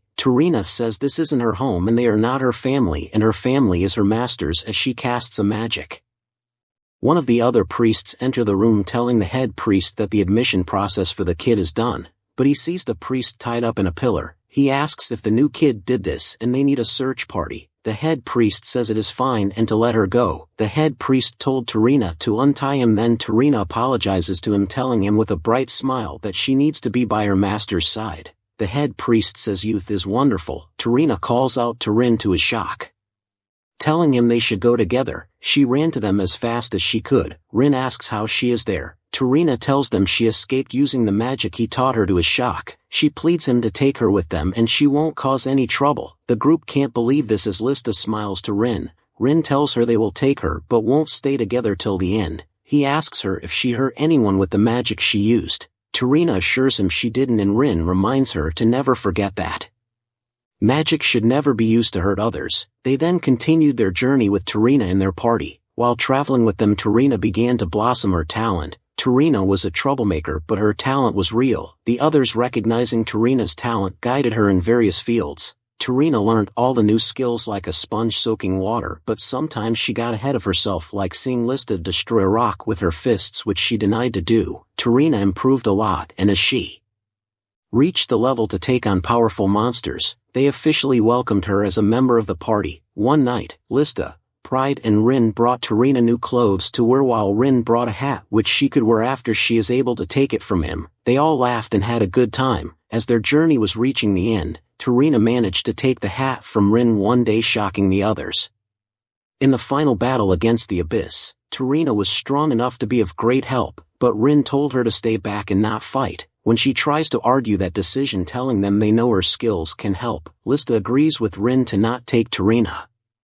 Pride and Keese also don't say anything. Tarina, in disbelief, asks them how they could leave her behind now. Rin tells her she is still a rookie and the enemy they are fighting is too dangerous. The four of them started the journey together. They will finish it together. Rin assures Tarina they will come back and he will teach her more magic when he returns. Tarina tells them she will wait and keep waiting for them. She looks at the group as they go into their final battle, and like that, Rin's adventure with her ended. Rain doesn't understand why she would dabble with black magic and finds it suspicious that books related to her are suddenly being censored. His progress on unique magic then increased by 2% and is now at 39.9%. Rin says it might mean getting rid of the monster rats was only worth 2%, then they have a long way to go. He continues to look at the book to see his doodle when he was Rin with the captain, coolest master in the world. Rain wonders when she managed to make that, but then quietly stands there. As the sun rises, there are dark mages on the site where the rat spider queen was killed. One of them, stomping the ground, complains it was supposed to reduce the number of adventurers and draw the golden children. The other mage notes that the heat from the magic still lingers around and must be at least a 4-star magic. They killed the other adventurers there, who told them Rem and Bart did that. One of them vows to skin the two of them alive. The other warns him if he does that there will be evidence, and find out they are in the south for the golden children to find them. They can't ruin their grand plan over this. He then complains they need to do it without being caught. Then the calm one tells him there is more important things to do than revenge, like reporting this to Tarina. Rain goes to the local development magic club. He is asked if he is okay since he looks tired, and he tells them to not worry about him. Rain enters the place. Joan tells them they are about to start, so they need to get a seat. He notes that the number of members have grown so much there might not be enough seats. He then introduces himself as the president of the club. He is really happy there are so many people there. He looks forward to working with them as they applaud. As Joan is about to explain the purpose and goals of the club, someone completely unexpected enters the room. It shocks everyone, including Rain. It was Logan, and he says he looks forward to working with them. Joan shocked Logan he is there also welcomes him. He tells Logan to grab a seat. To Logan's shock, the only seat that is left is next to Rain. Joan then continues his speech, telling them they will do their best. Logan says Rain is keeping his promises, and Rain replies he is following the rules. As Logan is talking about the club, Rain is deep in his thought. He notes that black magicians still exists, and the next time he fights them will he be able to win. He sees his stats to be 12,000 in mana and only 311 in HP. Rain needs to get in shape fast, but can't do random workouts. He wonders if there's anyone to guide him and realizes Logan is right next to him, at the training grounds. Logan teaches Rain how to do push-ups. While Rain is fighting for his life holding the position, he is told to hold the position for 10 seconds. When Rain collapses, Logan asks if he thinks it is a joke. Rain wants to rip Logan's mouth off, but he needs stamina, so he will do it. Rain asked Logan to help him with strength training. Logan doesn't understand what Rain is saying. Rain tells him he means exactly as Logan thinks. Logan says he got beat by Rain, so there is no way he needs to learn from someone he defeated. Rain tells him to not be petty and he is a part of a muscle-building experts. Logan starts to get angry saying he did lose the match so it is fair if Rain ignores him and to not look down on the school. Rain replies he isn't so free he can mock people all day. Because Logan is misunderstanding, Rain bluntly tells him that he is strong and would like his help with strength training. Rain isn't being sarcastic and he felt something when they fought. He was surprised because of his young age. Logan thanks him for that. Rain says that the body is the most important basic element which he doesn't have. He wants to train properly but can't waste any time. Rain asks if it wouldn't if better to get guidance from the experts in body breathing. Logan says that Rain says makes sense and there is no one more qualified than him on the field, but he can't take it on and tells Rain to find someone else. Rain tells him he will properly compensate Logan. That isn't what Logan meant.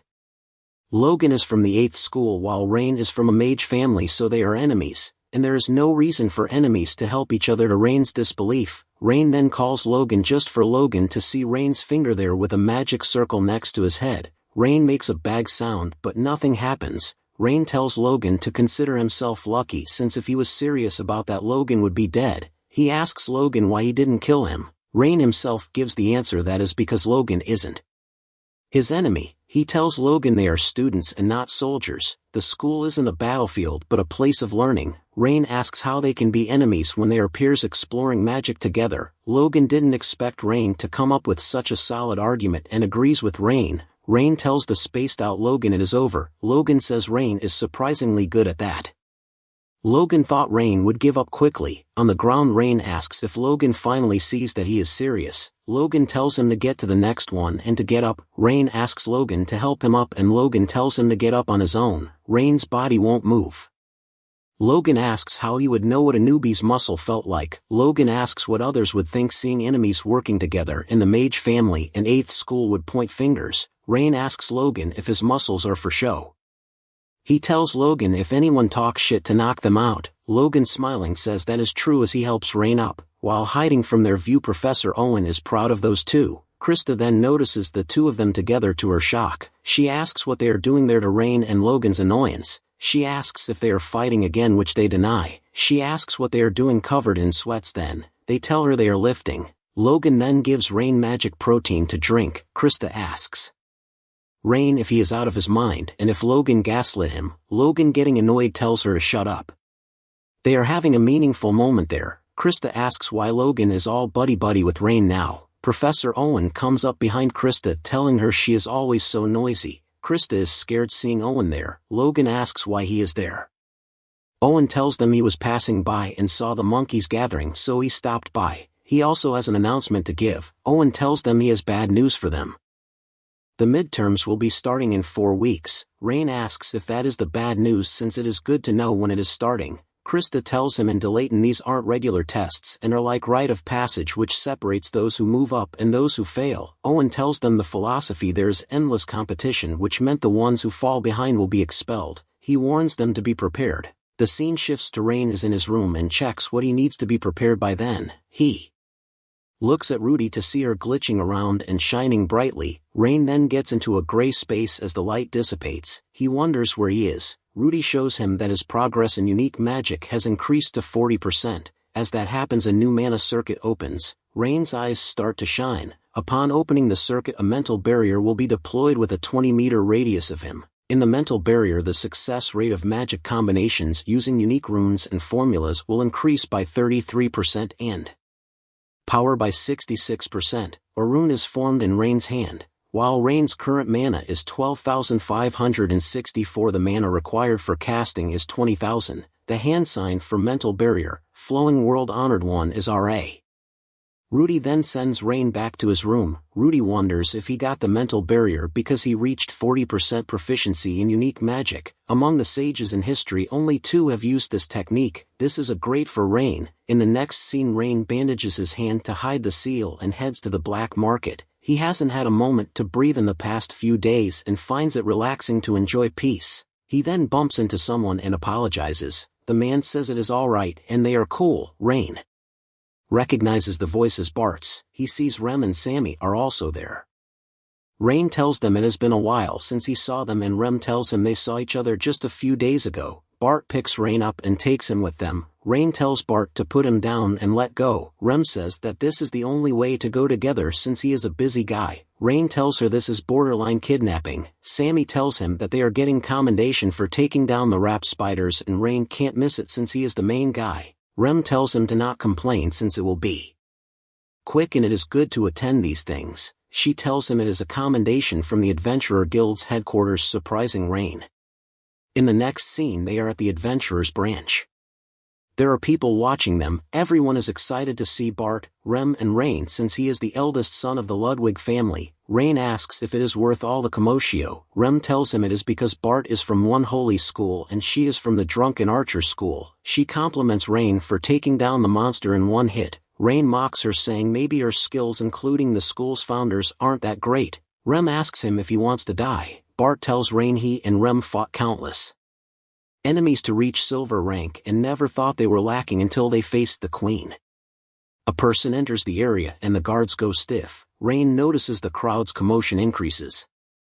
The person says they are the rising stars, the young adventurers. He is one of the Imperial Four warriors, Archer Leorin. Everyone is shocked seeing him there. Sammy tells Rain the Empire gathers best warriors of time and gives them the status of Imperial Four who serve the Emperor. He sees Rem hiding her face and asks her what's wrong. Leorin notices Rem and goes to her telling them to look who it is. He asks what their little cutie is doing there. Rem tells him he must be mistaken. Leorin says that makes sense since there is no way the girl who stormed left out of the dojo and dyed her hair become an adventurer. Leorin asks her if she is following him and if she got permission from her brother. Rem tells him to shut up. Sammy holds back Rem and goes to Bart who is the leader of the party. Leorin says Bart must be strong to have taken down the monster. He says taking care of the troublemaker must be tough and to keep looking after her. Bart tells him they are a party so they just cover each other's weaknesses. Leorin says they are growing on him and will reach platinum in no time. Leorin then goes to talk to Sammy and Leorin is reminded of Keese.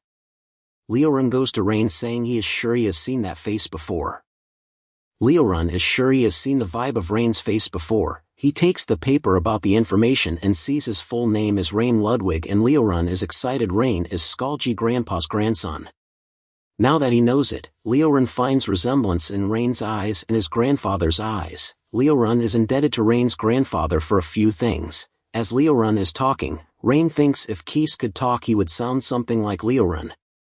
Rain sees the white arrow bow in Leorin's back and smiles asking how it has been. The bow then starts to shake to Leorin's confusion. A guard tells Leorin it is time to get started. Leorin cannot be bothered to read the long text and tells them that they did well and in recognition of their spirit, they are rewarded with 2 gold coins. They are also rewarded 500 contribution points to each party member. Bart and Rem are surrounded by other adventurers telling them to join their guild for a good deal. Sammy and Rain look at the two being surrounded saying they are popular. Sammy asks Rain if he is fine with leaving it as catching the rat spider with a scroll. Rain says it is for the best and tells Sammy he is going now. Sammy will inform the others. Sammy tells Rain since he is brass rank now he might be recognized while walking down the street. Rain hopes nothing annoying will happen while someone is observing him. While looking at Rudy he notes he still has a long way to go. Rain is getting excited about the mental barrier, since he couldn't reach the sage's domain in his past life. While Rain goes into an alley someone calls out to him.